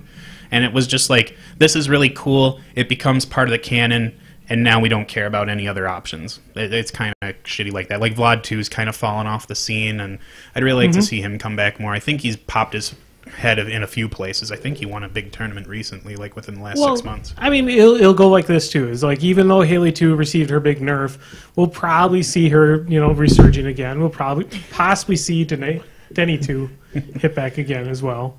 Brian's on the edge of his seat. No. I was just my phone. I lost my widget. I put my widget back. Oh, okay. My good. widget had fallen off. Widgets are good. I know. I was widgetless. People, it was an emergency. Even though you've dropped the Crix ball, I still think that you might maintain that the Scar Force with all of the Satixis is probably not as effective, but it could be considered like a little bit close to the level of like the Scar 30 Bane Knight steal that happens. Well, Scar 2 Theme Force, when you put in 20, when you have like 30 to 40 raiders, I mean, it's very well, I mean, people hate you. I played it multiple times. I won many games with that list and tore through lists. I mean, I think it's better like in a 3-list format where you don't have to, if it's or a 2-list where you don't need to play it every time. But if you have it as a tool and you play against people, certain people just can't put down lists against it. Like, you literally shut down matchups. Like, they can't. Yeah, risk it. And it can do a lot of the other things too. I mean, it actually can hit pretty hard. You got multiple units with weapon masters and ignoring shields and whatnot. I liked it. You had your finger up. No, wait, he has a finger. I was just saying, you're talking about Irusk 1, right? Yeah, one of the Irusks. Iron Fang Solos is one of his. He's doing things to him. No, don't. He's so happy. I keep catching him in the corner of the eye and thinking there's a dog there. My very last point on this Theme Force thing, and then I'll bury it, is when it comes to the troll canon, which is where I've been living for the past year, the big turnoffs for the theme list even being brought into the discussion for a caster are, number 1, can I take a stone? Number 2, can I take fell collars? Those seem to be the two big pieces. If I can't have those in my list, then it really is, it's out of the conversation for me for the most part, because those are such huge pieces for me. I agree with him. Which is funny is that since I played Trolls in Mark 1, when the stone was an action and not an anytime ability, I trained myself to not take the stone a lot, because if you wanted any kind of speed, you just had to say, fuck that guy, he's holding me back. But now that he can shout and then run, it is a pretty auto-include. It is better, and the big thing is, like, the Incorporeal is such a boogeyman for that army. So the stone just becomes that much more. On the other hand, shut the fuck up, Zappity. Grumble. Yay! I almost had it, like a solid 15 minutes of War Machine talk. Oh my god, they were getting unruly. Yeah, no one was enjoying that. Nobody was like, "Oh my god, there's War Machine talk." This is fascinating. Please continue. That was not something. Everybody wants to hear me talk about trolls. Anyway, next question. Jerry Doyle. Hi, Jerry. Sure. Best poor man's Bruce Willis. Do you know who Jerry Doyle is? I know that I should know who Jerry Doyle is. You should know. Because I looked him up then, too, to find out who he was. Who's that one guy? He's a radio host. What the hell is that? All right. Sure. For his... should I know him? For his... Oh, is it fucking Garibaldi from Babylon 5? I think so. Yeah, if it's Garibaldi, yeah, I'll go with that. Who's the guy that's the poor man's Crispin Glover? You know, not Crispin Glover, I'm sorry, Christian Slater. Who's the guy who's Christian Slater but not Christian Slater? He's a worse D actor than him? He was an iRobot. It was weird to see him in a current popular thing. The one that's not Christian Slater. The only thing I can think of is Sean Penn, and he's not a cheap one. No, that's not what I mean. You know that. Edward Norton? No. God, you're all James Earl Jones? Who's all right? So as you're looking that up, then we're going to go to what is the best type of barbecue sauce? Mustard based, vinegar based, or ketchup based, etc. The tomato style ketchup. Yeah, ketchup. Vinegar Ketchup. barbecue is an affront to humanity, and I don't care what fucking. Is that like Alabama where they do vinegar barbecue? It's terrible. Yeah. I'd probably leave. I would just like leave. That's almost as bad as playing Fallout 4 on a PS4. You son of a bitch. I mean, vinegar barbecue while I do it. Yeah. Oh, I'm gonna play Fallout 4. Well, you're the kind of person who would. Yeah. I mean, you make I terrible would. life choices constantly. I would. mean, I I do would it. expect that of you. Stephen Dorff. Stephen Dorff is a poor man's Christian Slater. Yes, I agree with that. Yeah, Yes. I'll take that. He's in Blades. Did you actually search poor man's Christian Slater? No, I knew they were both in Alone in the Dark. Oh. So I looked up Alone, which now I've searched for a lot of things on this phone, and I should burn this thing because I don't always remember to go into safe mode. But searching for Alone in the Dark IMDb is one of the saddest things I've ever done on that phone. I've searched for that too. Oh, God. I always want to look up to see who's in it and that. Movie's Is it Tara Reid in that thing terrible. too? Yeah, as a scientist. Oh my God, she's so horrible. Even in the stupid Sharknado films. All right, so Zappity. Grumble. What's Twitter? No vinegar. Ketchup base. I think we said. Right? Yeah, I think we're Right, but- unanimous on ketchup. Yeah. Well, they said ketchup. Vinegar is an ingredient in ketchup, but so is tomatoes. Dipshit. There's a difference. Yeah. All right, we're not to recommendations yet, so we won't mention that one yet. I couldn't find anything on Twitter, but I did find why Alex was snarky about what was Nate playing, which is that every time...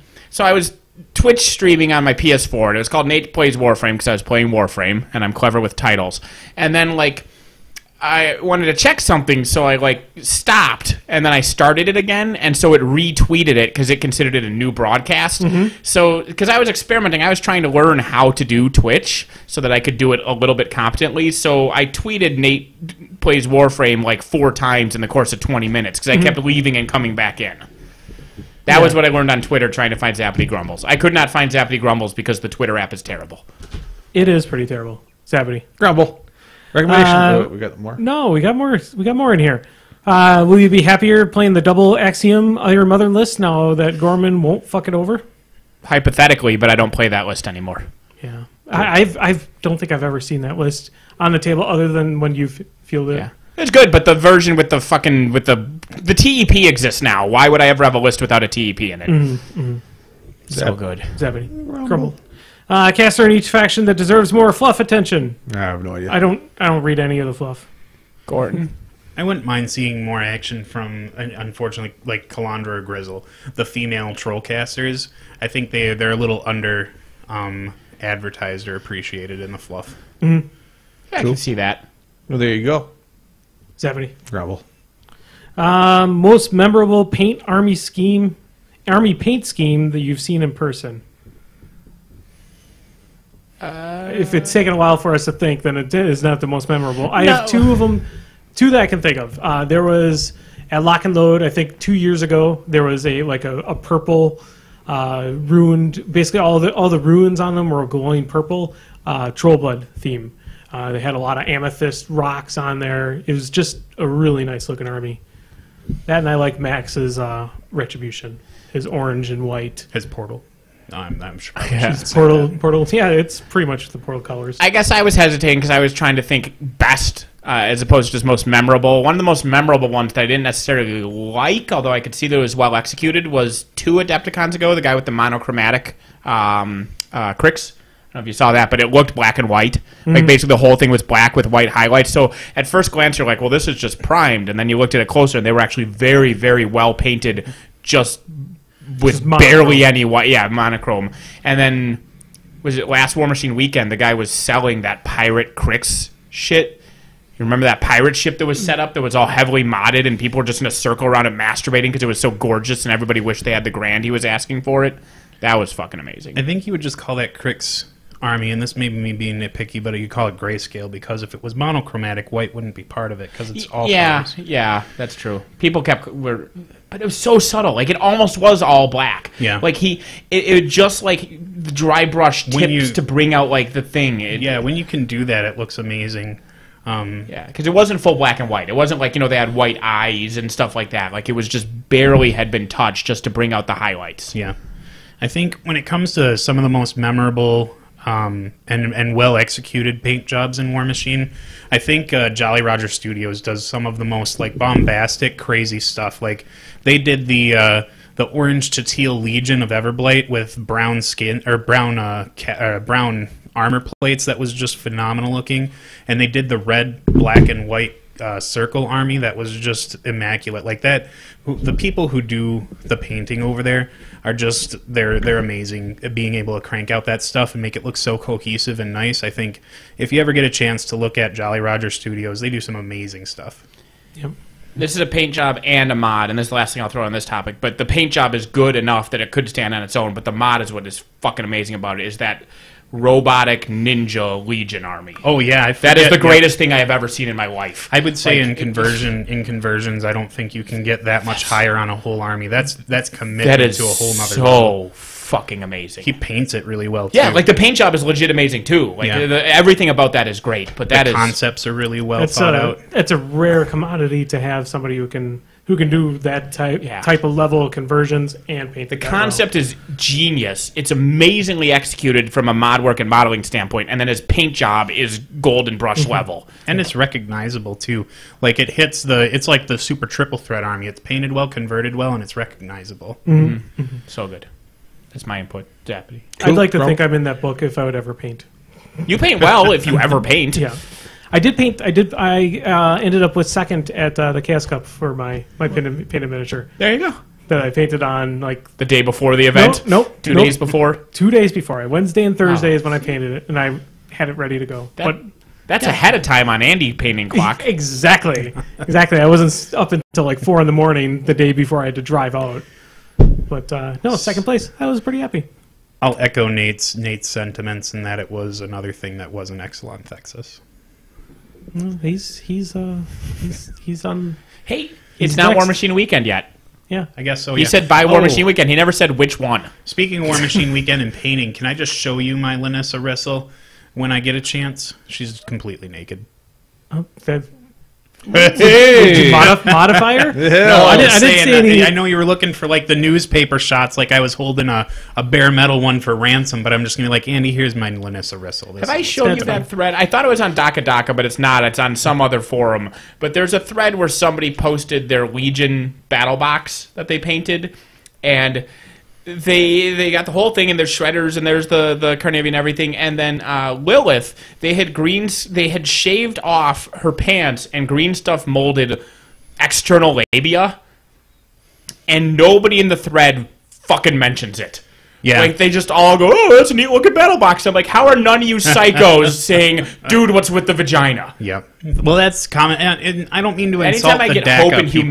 Anytime I get hope in humanity, I pull up that thread and go, "No, we all should burn." Yeah, the DACA community in general just has some of the most over-the-top, crazy, sexist, objectifying modeling habits, and that's just the way it. I don't mean to compartmentalize those people into one certain group of people, but it is running rampant on that site. Zap. Yeah, Grumble. I think that was that it? Let's see. Yeah, I think that's it.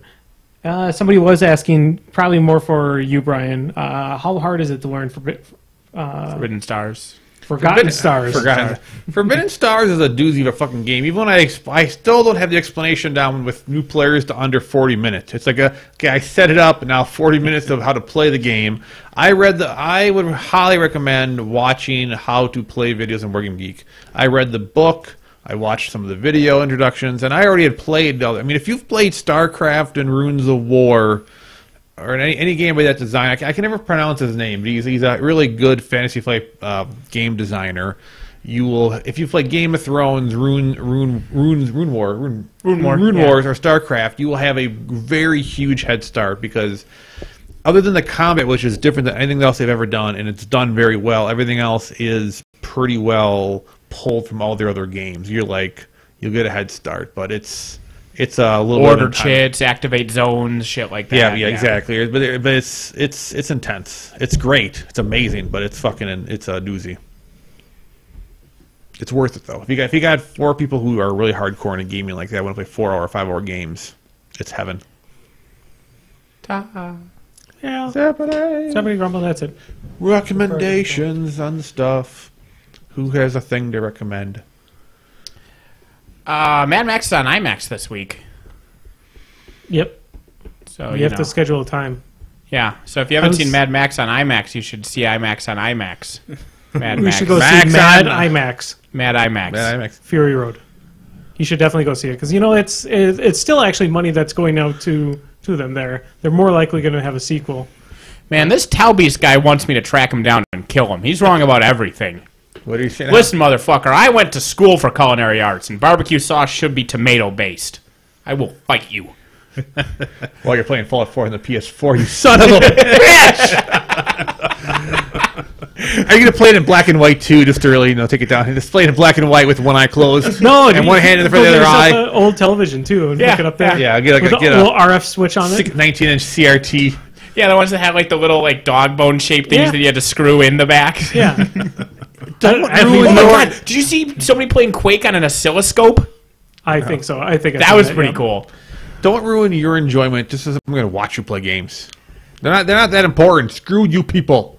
Don't ruin his enjoyment of the world. You have a good counterpoint. The screw world. I am partially just worried that my shitty computer. Oh, I hear you. Your computer my computer's falling behind the times. I have been playing a lot more PS4 games this year than I ever have been. And if it wasn't for, honestly, games like Fallout and Total War are the only... Well, I guess, honestly, be fair, Blizzard, like Heroes of the Storm or Overwatch. Those are the only things I play on my PC now. Otherwise, I am really migrated to the PS4 for most other things. It's just... Total War on the PC is unstoppable. Fallout with the mods or Elder Scrolls. Well, yeah, I have always in the past had the rule to always get those because the mods are such a big part of it. Yeah. And that's the thing is like New Vegas runs fine, Skyrim does not. Yeah. So it just depends where in between. It's going to be Skyrim, probably middle of the ground. But I don't know how barely New Vegas is running fine. We'll or how run you a Kickstarter. Like, I don't know. We'll do what we need to do to get you not to play it on the PS4. Okay. So, are we going to try doing the Iron Chef off? We'll figure something out. I mean, we could try doing that. Like, basically make a meal that's... Eggs and crackers? That's just eggs and crackers? And barbecue? I'm not doing this. I'm not going to eat whatever Ryan makes. You guys make your big thing, and I'll be over the corner to bring me a big box of eggs and crackers. And you guys are often making these complicated meals, and I'm just rolling the crackers over. Yeah. I'd give it a try at least just to say I did it. But, salmonella is a tough thing. I don't know. I've ate that for years. I'm talking dozens and hundreds of eggs. Raw eggs don't really give you salmonella. No, like, I understand. That's all well and gone. Yeah.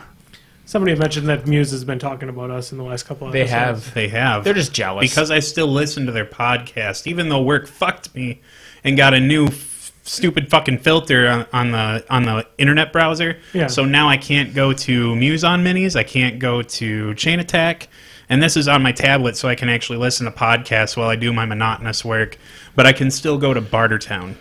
So who runs Bartertown? Obviously, I do because I'm there enough to be a fucking admin for it. Oh, you're an admin on Bartertown? No, I'm not. But he's there enough that he should be. Yeah. So it really irks me off. So now I have to download my episodes before I go to work so I can listen to it while I'm at work. It really pisses me off. I don't listen to Muse because I don't have time. I'm too bored. I'm just so bored. I fall asleep. I don't listen to podcasts. Yeah, I listen to podcasts. I mean, podcasts are so fucking boring. I need to listen to some... Is it Chain Attack that Trevor and Jay are on? Mm-hmm. Yeah. I need to listen to some Chain Attack because Trevor wanted me to participate. I think they charge you to listen to them. I don't know. I think there's like a fee to like put them in your ears. I like most of the guys on Muse. I should listen to their podcast. I listen to Clockwork Box. There's only the one guy, but he's a shithead. So obviously, who? You know the one. Oh, that one. Yeah. Okay. Speaking of people, so Keith lives in Madison now. He's been here for like a month and no one's seen him. Yeah, it's interesting. That son of a bitch. Muse did mention that there would probably be some natural transition over to Crippled System just because the last episode he couldn't make it to because he's been Skyping in. Yeah. And then the one before that, the sound quality was shitty.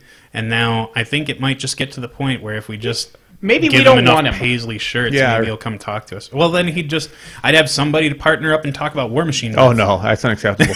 No. Hey, we'll lose Brian. We could talk to him about me and Keith talk about Diablo 3 for quite a while. Yeah, there we go. We can get Keith to talk about other stuff. Yeah. Yeah, we don't have to talk about War Machine.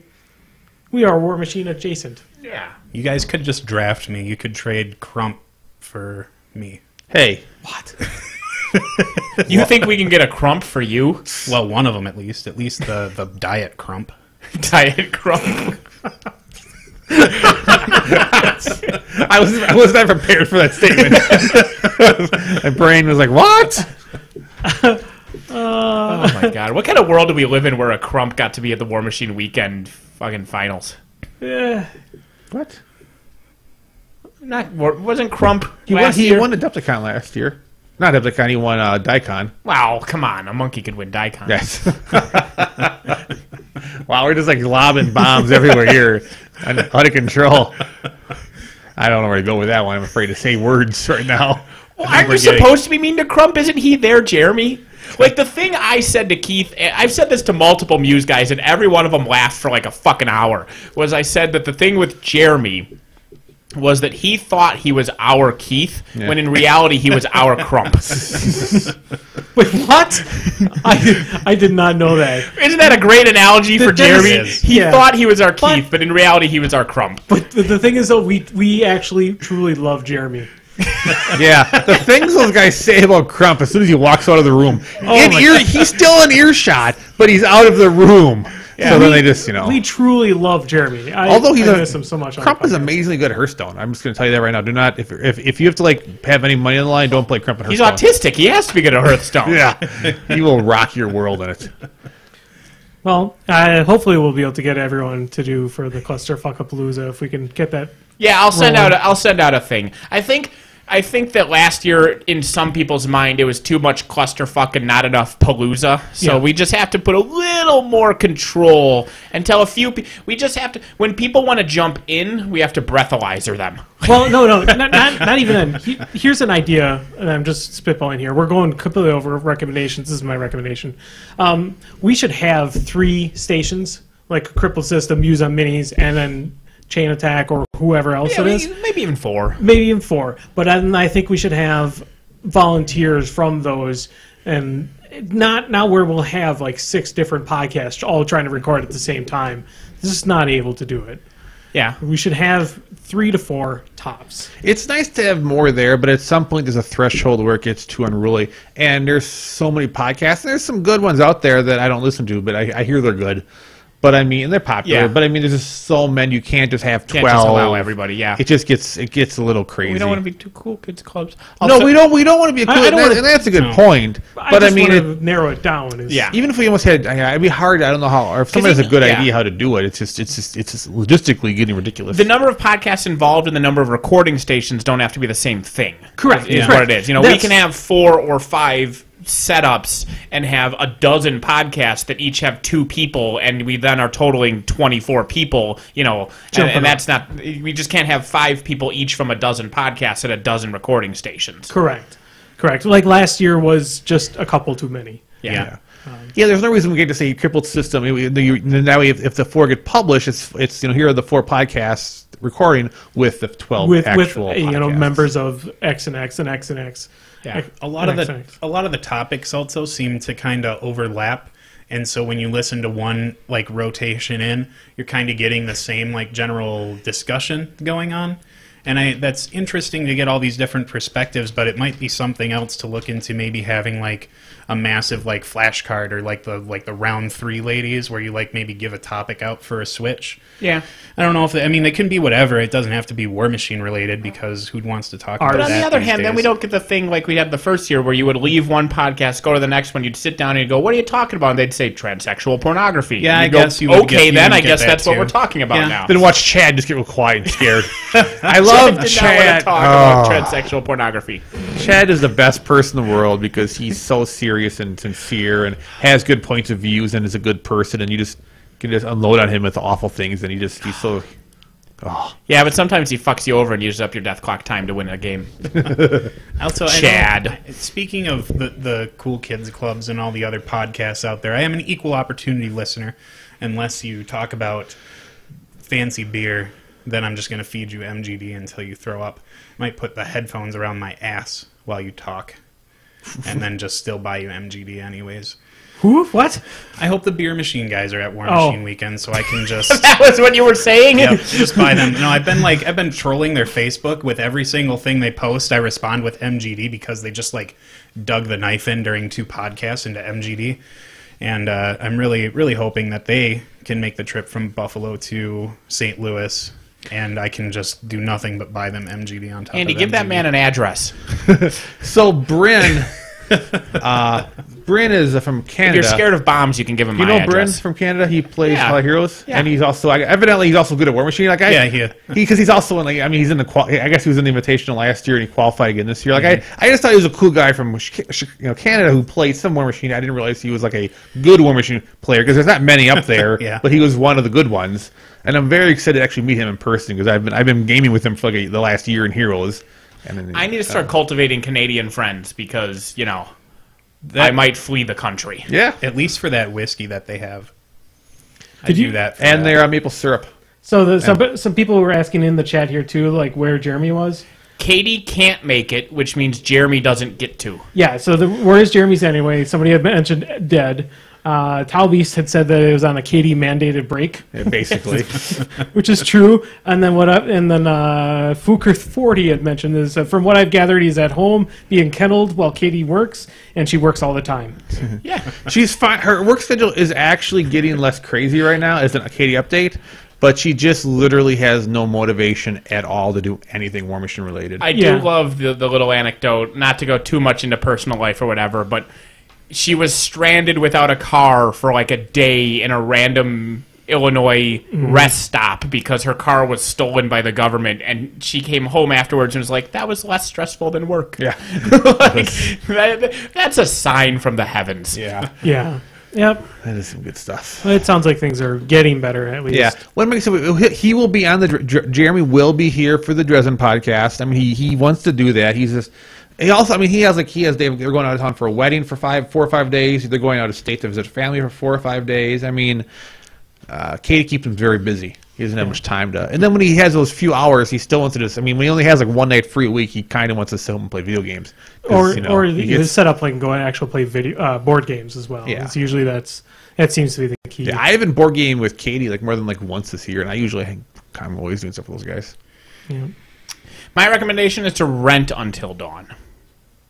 I super enjoyed it, but I think 90% of people will only play it once. Maybe twice. You don't need to own it for the rest of your life for $60. I think it might have a 3 playthrough top out. I'm But a thinking weekend that much. rental, You play it 3 full times through, and then you're going to go into the various chapters to get random achievements to go on. But if you're an achievement whore, if you're an achievement whore, you will have to spend 200 hours because you have to replay 50 different combinations of every chapter to unlock everything. So if you're an achievement whore, you should buy it. But if you just want the plot, I think you're only going to play it 2 or 3 times. Yeah, I mean, I would say you're looking at 20-ish hours.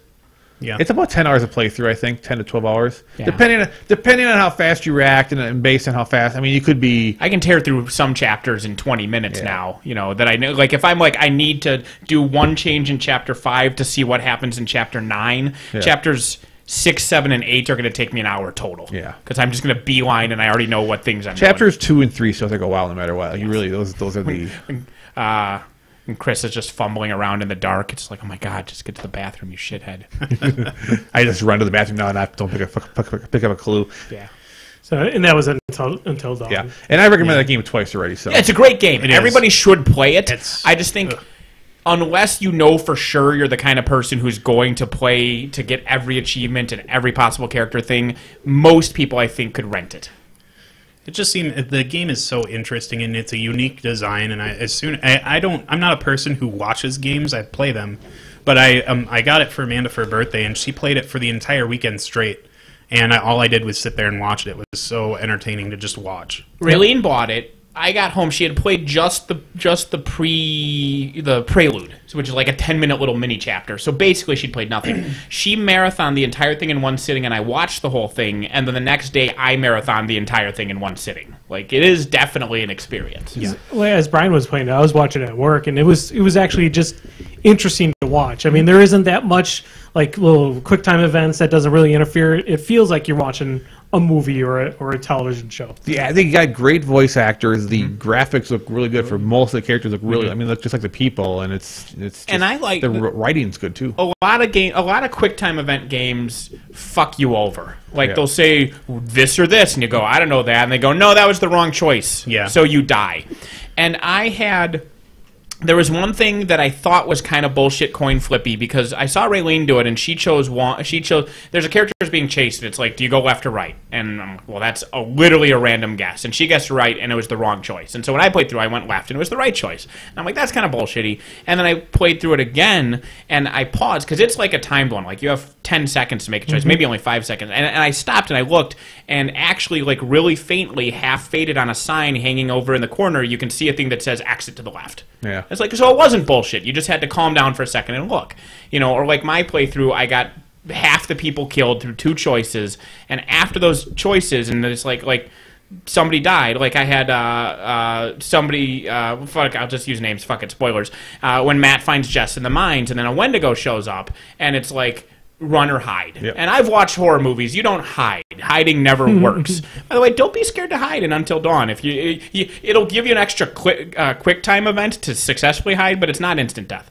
But I chose run because hiding's for suckers, and of course he's a fucking star athlete and he gets away. Well, the crippled woman who just fell down a mine shaft, she's not ready to run, so she's minus a head. And if I'd stopped and thought about it, I would have realized that she's limping and fucked over and she can't possibly run. Yeah. So the game's fair. Well, and I shared the one video on Facebook with Chapter 5 where the girl's being chased on a towel, and there's combinations where there's times where you need to run, need to hide, and my first time through, I did it, I mean, because I got like a little thing, you did like the 20 choices correctly. I'm like, well, I watched enough horror movies that I knew when it was the time to hide, Yes. when it was time to run. You know, it was like, okay, this is a hide moment, this is a run moment, this is a dodge moment, this is a... He's 3 feet behind me. Do I hide or run? Yeah, you know? exactly. You know, again, this is... Yeah. So did it have... Does it change? Is it only scripted throughout the whole thing based on your decisions, or is it something that has a moment of where it changes? Every character has a point where their plot armor runs out. Okay. Like you could, and yeah, and I think that I don't think any clues you find. I know there's one character living or dying. There is at least one clue that flat out determines whether they live or die. Okay. But I think it's literally only one of the like 50 clues that you can gather. The rest is just to find out more backstory. There's definitely that situation. Then other characters, based on what they find and based on their decisions, like one guy, you get a flare gun. Yeah. And if the person gives it to the other person based on their decisions, the person will keep it or get rid of it. And if they keep it, that only matters if later on they get separated in a certain way, and then he'll use that. He'll use a flare gun. Yeah. Sure. So Sure. but a lot of those things, you know, it may not matter at all. But so there's lots of little subtle things where if you do this may or may not matter. There's lots of little callbacks to those kind of things. But I mean, the main plot stays the same. Like you get to the cabin. These 2 people are going to go this one. You know, this group is going to separate this one way, and this group's going to separate this one way. They may have some arguments, or they may separate differently. But no matter what happens, you're going to have this breakup of groups. Okay. Yeah, And but like the Walking Dead Telltale games, for example, no matter what you do in the Telltale Walking Dead games, you're going to come to, there's going to be these specific characters at a climax. Sure. Like there might be momentary offshoots, but in this you can get, like I said, some characters it's like chapter 3, and some character maybe it's 4. Four is when the death can Some start. characters it's as early as chapter 4. Some characters will be at the last 30 seconds of the game, no matter what you do. But from character to character, shit's different. So okay, so it's not different in the sense like what I was thinking of was like Clock Tower. Clock Tower 2 was a big horror thing where big giant guy with a giant pair of scissors chased you around, and in that game, each time you played through it, like if you hid inside the bathroom stall, he might just walk past you. Yeah. No. Or in this next playthrough, you going through at the same time, he comes into the stall and kills you. There's no So it's not randomization like about that. No, Okay, it's if you play the same way every time, the game is the same every time. Okay. It only changes if you change it. if you make some changes. But there's Okay. some stuff like the part we were just talking about with the girl running or hiding. If you choose wrong in that, she gets caught. She doesn't get killed because she still has plot armor at this point, but she does get caught. If you play it correctly, she doesn't get caught, and so you get to play with her more and discover more stuff and everything like that. Sure. Yeah. So there are still things that can change, but there is no randomness. It's all very determined. Okay. You can. Yeah. And the dialogue dramatically changes based on the clues you find, because when I was redoing chapters to find all the items, I would just run through some chapters I would ignore because I knew I only knew like one thing. I figured out, like, you know, I just learned something. You missed one thing. You're playing the chapter literally just to run and grab this clue and go, great, I never need to play this chapter. And then you get this dialogue, and it's just so ridiculously different based on the first time because like no one has an idea what's going on, so they just kind of keep going. Or if one person dies at a different time, the whole dialogue changes. And there's people. I haven't done the kill every. I wanted to do a playthrough where I killed everyone and streamed it. Raylene beat you to that naturally. Yeah. Her first marathon playthrough, every character. The problem was that weekend I ended up watching all of Fargo and all of iRobot, so I spent 20 hours I wasn't planning on watching TV shows. Yeah, fair enough. So that took out 20 hours of video games. But Until Dawn. Now we're the Until Dawn podcast. I thought I had heard through the grapevine that they're already like pretty solid on making a solid decision, but made to make a sequel. Possibly. I mean, it was such a good. I mean, it wasn't revolutionary by any means, but it was just such a good horror game / movie. It was so well executed. Yeah. Like even being just a PlayStation exclusive release, like for them to even think about or consider making a sequel to it, it's an amazing thing. Just good testament to how well the game is. Yeah. How well the game's made. PlayStation exclusive games are usually seemingly really good. Well, like all the Nathan Drake games, I mean, those are fucking. Yeah. In the PlayStation 4 era, definitely. In the PlayStation 3, it's a little wishy-washy. Really? Things were a little weird back then, in my opinion. I think the Xbox exclusives kind of really they put they vaulted over the PlayStation in that point. Even if you don't give a flying fuck about Halo, what else do they have? Probably not. Then I don't know. I mean, the only one that's really so far that I can think of that's really placed or Xbox exclusive was Gears of War, wasn't it? Gears of War, yes. Started out, yeah. Yeah, and that's actually not that bad of a game either. A less colorful whack-a-mole simulator. Yeah. Well, what was it? It was the one with the giant robots. Yeah, a Steel Battalion with the 200. Well, that's my Xbox exclusive, but that wasn't even 360. That was the original Xbox Steel Battalion that had like the 200. We missed a button phrasing with 3 thing. joysticks. I'm sorry. I don't know what we did. It was phrasing, but I don't know. I don't care about Halo. But it was the ending of Halo Reach is one of my favorite artistic moments in video games. I've sucked its metaphorical dick before publicly, so I'll say that. But apart from that, I don't give a shit about Halo. Oh, and Red vs. Blue is amazing. I guess maybe my point was more of a commentary on the console war state at that point in time because the Xbox won that console. Well, and PS4 right now is just right. Yeah, now it's above. What the fuck is that game? It's pissing me off now. It came out last fall or last spring. Oh, Titanfall. That game nobody actually plays Titanfall. No, that game got. I mean, it was fun for a little bit, man. That game. I was just reading an article recently about how that game was such a disappointment to so many people because it had terrible matchmaking. Yeah. And there was just I had so many bad things, but it was neat, but they did so bad following through. Everyone who played it would have strangled a puppy for a single player mode. Yep. Like I don't. Yeah, I didn't know. You couldn't group very well. There wasn't like good server choices. Like Star Wars Battlefront's coming out, and because I'm playing PlanetSide, I'm kind of in this like clan where they're always jumping into the next first-person shooter, so they've been paying attention to that game really closely. But like even that game, I'm already reading about some of the stuff that's coming out to make that game really unfun because they're taking away all these cool features that people are used to in gaming. Like you can't have platoons, you can't like pick servers. Like if you're playing the PC, something fun about the PC is you play on certain servers, you play with certain people. You can't do any of that kind of crap. So it's amazing with some of these games that they just take away features, and I think people are going to play for the name. Yeah. Yeah. I mean, it looks beautiful. It does look neat, but yeah, I've been reading more and more awful things about it, sadly. All right. Who has recommendations? Yeah, we tangented there. I'm good on just recommending everyone should watch Rick and Morty. We've already probably recommended before. We should watch more of season 2 of Rick and Morty. Go to Cartoon Network and watch it. If you have not watched Rick and Morty yet, and you're like, fine, that was the breaking point, you're going to watch the pilot. The pilot is good. I think the pilot is the worst episode of Rick and Morty ever, which is oft times true. Pilots, even good pilots, are usually the weakest episodes of a show. Sometimes the first season is the worst. Sometimes. But if you watch the pilot and you're like, I mean, the pilot's a good episode. I still like it. But if you watch the pilot and you're kind of underwhelmed, you're like, this was okay, but not great, you skip to Me Seeks and Destroy. And then if you don't like Me Seeks and Destroy, don't watch the show, and also don't ever talk to me again. But if you don't like that episode of Rick and Morty, there's something wrong with you. Yeah, it's such a good episode. And I also slightly recommend just watch it watching. Since I was watching Rick and Morty on Hulu, noticed that Aqua Teen Hunger Force is also on Hulu. So I started watching through the seasons again. I'm going to try to make it all the way through the entire series. Do you have Hulu Plus with no commercials? Because I have the Hulu no commercials now. It's amazing. Fuck you. No, there's literally for $11. It's believe no you. commercials. I don't care. But Oh, fuck. I had a recommendation that I forgot from last week, and I'm going to say it right now, and you mentioning Hulu said it. The City of Lost Children is an amazing fucking movie, and it's on Hulu now, and you should watch City of Lost Children. Is it with the clocks? No, that's Murray? Dark City. With Bill Murray? Is Bill Murray in the children? Murray. No, City of Lost Children is like a French film. Oh. There's this scientist it that lesbians? kidnaps children and steals their dreams. No, that's blue is the warmest color. All right, is that where Yeah, blue is the warmest color. is that where humans can't no longer have babies anymore, and then they have a baby? Sure. It's where Bill Murray has some lesbians in a clock, and that's why humans can't have children anymore. Okay, but it's all filmed in like one long take. Okay, Yep. The children, the lesbians, it's all one take. It's great. And then Bill Murray pops up and says, Xanadu. He's in a movie with like a similar name. That's all I'm saying.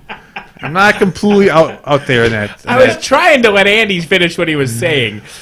I don't even remember what you were saying. I was saying check out. I'm trying to marathon the Aqua Teen Hunger Force. We stopped around season 4 or 5 of it, and I'm gonna try to make it through the rest of them, like up to season 11.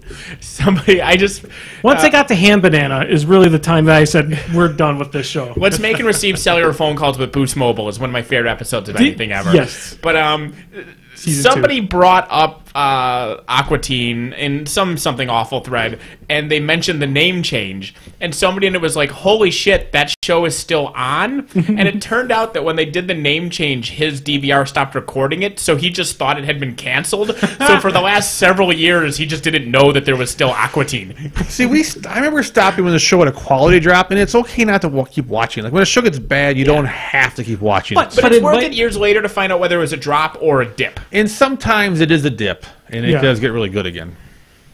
I'm trying to find out if it was a dip or not, because that season it did have probably one of my favorite episodes ever, is where Carl has the antenna put into his yard by the aliens, which it had Ham Banana, but that antenna episode existed. Yep. Tilt your head back. So good. All right, did that have Bill Murray and lesbians? No, it did not. Okay.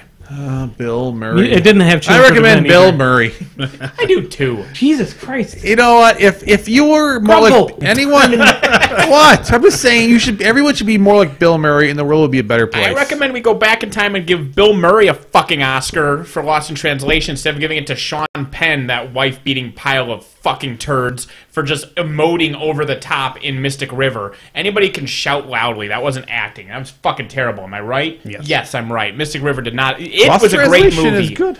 Yeah, Bill Murray was great in Lost in Translation. Mystic River was a good movie, but all Sean Penn did was go, my daughter! And that's not Oscar-worthy. No. It was fucking terrible. And then we also need to give Michael Keaton a fucking Oscar, because watching him put his speech away before he started to clap for that guy that played Stephen Hawking was the most depressing thing I've seen in the last 2 years. And then we need to figure out a way to give 17 Oscars to Gary Oldman. What? The Michael Keaton thing? Last year, when what's-his-shit British accent won for what's the movie about? Oh, instead of Birdman, yeah. Keaton didn't. So they announced that guy's voice because he's a British actor playing somebody with a disability. So of course they're going to throw Oscars with him. The only more surefire way to get an Oscar is to be gay. Or play a gay person, like he got from Milk. I mean, whatever. So they throw the Oscar at him, and they're like, you win! And then the camera pans to him, and like 2 rows behind him, you see Michael Keaton fold up and put away his speech before he starts to applaud for him, and it's the most heartbreaking goddamn thing. Yeah, he deserves. As much as I still have problems with that movie a little bit, it's still an amazing performance. Yes. Yeah. That's why I have problems with it, is that movie is amazing, and I don't think I like it. But it hurts to say that because it's directed amazingly, every performance is amazing. The cinematography is amazing, the music's amazing. Everything about it is fucking amazing, but I don't like it. Yeah, I'm with you there. I was over, I'm like, I don't... Like, yeah. What? And you don't know why you don't like it, because you can't point at something, because everything you point at was amazing. You can point at it should have ended 5 minutes sooner. That's the easy thing. Yeah. But even if it had ended had a more defined ending as well. If it had ended bang credits, even then, I think I would have liked it a lot better. But I think it still is amazing, but it knows it's amazing, and that annoys me. Like, I think it's passively pretentious because I'm like, okay, movie, you're good, but you know you're good, and that annoys me. Yeah. So it has an ego. So the Always Sunny episode called Charlie's Work was filmed the same way as that episode. Yeah. And they said it was filmed that they didn't see that movie, so it wasn't inspired. But the episode Charlie plays the same kind of drum music the entire episode. So I swear to God, they must have at least added in the same kind of musical beat to it. Because it's the exact same fucking beat as Birdman. And if you haven't seen the episode of Always Sunny, you're not really alive. Yeah. I find it funny that we're talking about two movies in the same last 20 minutes here that are filmed in like a one shot, like Children of Men and Birdman. God, I love Children of Men. I need to watch that again. That was such an awesome surprise when you made us go watch that without knowing what the movie was about. That's a good movie. And then Nick thought it was some kind of porno. Well, I said, let's go see Child of Man. People are like, what's it about? I'm like, it's about child porn. And everyone got in the car except for Nick. And it was not about child porn, obviously. But I'm just like, I heard it was good, and it's got Clive Owen. And I told you, that was all you needed to know. Clive Owen. And had a good director. Like it was like I'm sold. Have you seen that? No. Oh, it's really good. Have you watched Housebound yet? No. You son of a bitch! You have to watch Housebound. I'm sorry, I got caught up. Like Heroes Reborn is coming down the pipeline, so and I never watched the original Heroes series, so I'm watching that. I have a friend. Wait, how many seasons in are you? 2 or 3 now. Stop. You stop. Yeah, you've already gone too far. Gone too far. Yeah. I don't mind it. It's pretty legit. First season's actually pretty awesome. Yeah. It's Second like season's kind of. I'm starting to feel the whole like they're overdoing the "we're connected" part too much. Yeah. Don't worry, They it gets worse. really don't know what they're doing. Like it's obvious that like the longer that show goes on, you're like, oh, they are scrambling. Like they're just throwing shit at the wall and nothing. Well, they broke. They would have panicking. the original idea, which was the whole problem. Yeah. It was supposed to be. I love that shows are doing this now. Like that FX show, the American Horror Story does it. It's like one season is a different, and even more shows are doing that. They were trying to do that, and back they just had they didn't have the balls to follow through. Like if it would have became what today, they probably would have done it, since that's a thing that's proven to be successful now. Yeah. Well, at least the Heroes Reborn is supposed to be a true mini series, not so much just like a one or like the 20 episode season. I think it's 4 hour-long episodes. I have a friend who hates the original Heroes series with a passion almost that I have of Mass Effect, and I keep giving him crap. Probably for the same reason. Well, but yeah, I mean, because but I start so good. Yeah, and I've been asking. I keep talking. I'm like, what if all the reviews are amazing? Like, I don't care anything. He's like, no matter what happens with the Heroes Reborn, he won't wait. He's like, he assumes it'll be some kind of trap. Like the first episode could be amazing, and then it'll just turn into what it's going to be. Yeah, if you only watch the first season of Heroes, it's amazing. Although I will admit, when the season was over, the season finale, when it happened, I'm like, they didn't know how to close the story. I'm a little concerned about the show. I felt at the end of the last episode. Yep. I mean, they tried to have things connect, but it didn't. I mean, I thought they made an effort, which points for trying, but it felt convoluted, and I was like, man, that's not a good sign. And then season 2 on, it just got off the rails. Yeah, everybody in chat is telling you to stop. Yeah, just stop. Well. Yeah, the final season is a couple good actors joined the show, but it doesn't help. All right, we should probably call it quits here, unless somebody's got another. I'll throw out one thing for that guy. I didn't mean to say Ghostbusters. Before the show started, we were all agreeing that R.I.P.D. is the third best Men in Black film. Oh yeah, I was when I came in and started talking. You guys started talking about Men in Black. I was like, R.I.P.D. is like the third best Men in Black film. It would be the best Men in Black film if the show didn't move so quick, or the movie didn't move so quickly. I felt like I didn't have a moment to catch my breath or explore the characters a little more. And Billy Goating is the most amazing thing in the world. Yeah, it's a surprisingly good movie. I'm going to recommend iRobot TV show that was on FX. It's really good. I just want to throw that Robot Man? It's iRobot. Is that iRobot? No. I think I don't know if this is still true or not, but somebody on my Facebook feed I think recently said that iRobot broke some record or made history, whatever you would call it, because every episode of it on Rotten Tomatoes is 100%. Not just the show is 100%, but every single episode, every critic has given a positive review of that show. Yeah, I've seen that too. It's on Hulu, right? It's on. Where did I watch it? Is it Mr. Robot? Not iRobot. It's Mr. Robot. Mr. Robot. It's Mr. Yeah, Robot. I was just being dumb. It's Mr. Robot. Yeah. He's the dude who's in that is from It's Josh. Until Dawn. It's not. Is it? Yeah, it's Josh. Yeah, it's Josh. Josh. His brother. Yeah. It's a really good movie. He's the main actor, and he plays like a guy who works in a security firm / like a hacker guy, and it's just an interesting movie. And he has like mental problems, so it's kind of like, and this isn't actually completely true or near true. It's kind of like The Matrix meets that one movie with the one guy. With Steven Dorff? No, not Steven Dorff. Fight Club. It's like Fight Club meets The Matrix meets like Dorff. Meets like Drive Miss Daisy. Put those two movies together, take out sci-fi elements, and you have. Does it have Bill Robot. Murray? It does not, Sally. It would make Take it the better. sci-fi elements out of Driving Miss Daisy. Yeah, what's that? that A car? that they actually like the black guy at the end. Like that was the fiction part of that movie. But other than that, it was. Anyway, sorry about that. That just came out. No, well, as my really quick official recommendation, I would say of all the Muson Mini templates I've seen, the Crippled System one's non-biased opinion have got to be some of the best looking templates I've seen. The design on these is just perfect. Hey, who's got 2 thumbs and designed those? That guy. Andy did an amazing job on these. I think they're stylistically interesting and they are functional. I don't see like that any of the images would make me confused. And right now I carry around my Muson Mini magenta template to match my Fury templates that I got from forever ago. But I think these will officially replace them at a full-time status. They have a tapered universal 1-inch move here. They used to have the widgets that had different sizes for the different bases, but these have a universal 1-inch move on them. Which I is don't understand. I didn't understand it. It confused me. I'll show you. There's we're also done. the I don't know how many templates have the size of models. The official spray templates do. Yeah. Okay. Yeah. Well, yeah, the official sprays do, but this is the first time I've seen it on a widget, and it's got enough pieces and things on it to make it not look like that abomination. There you go.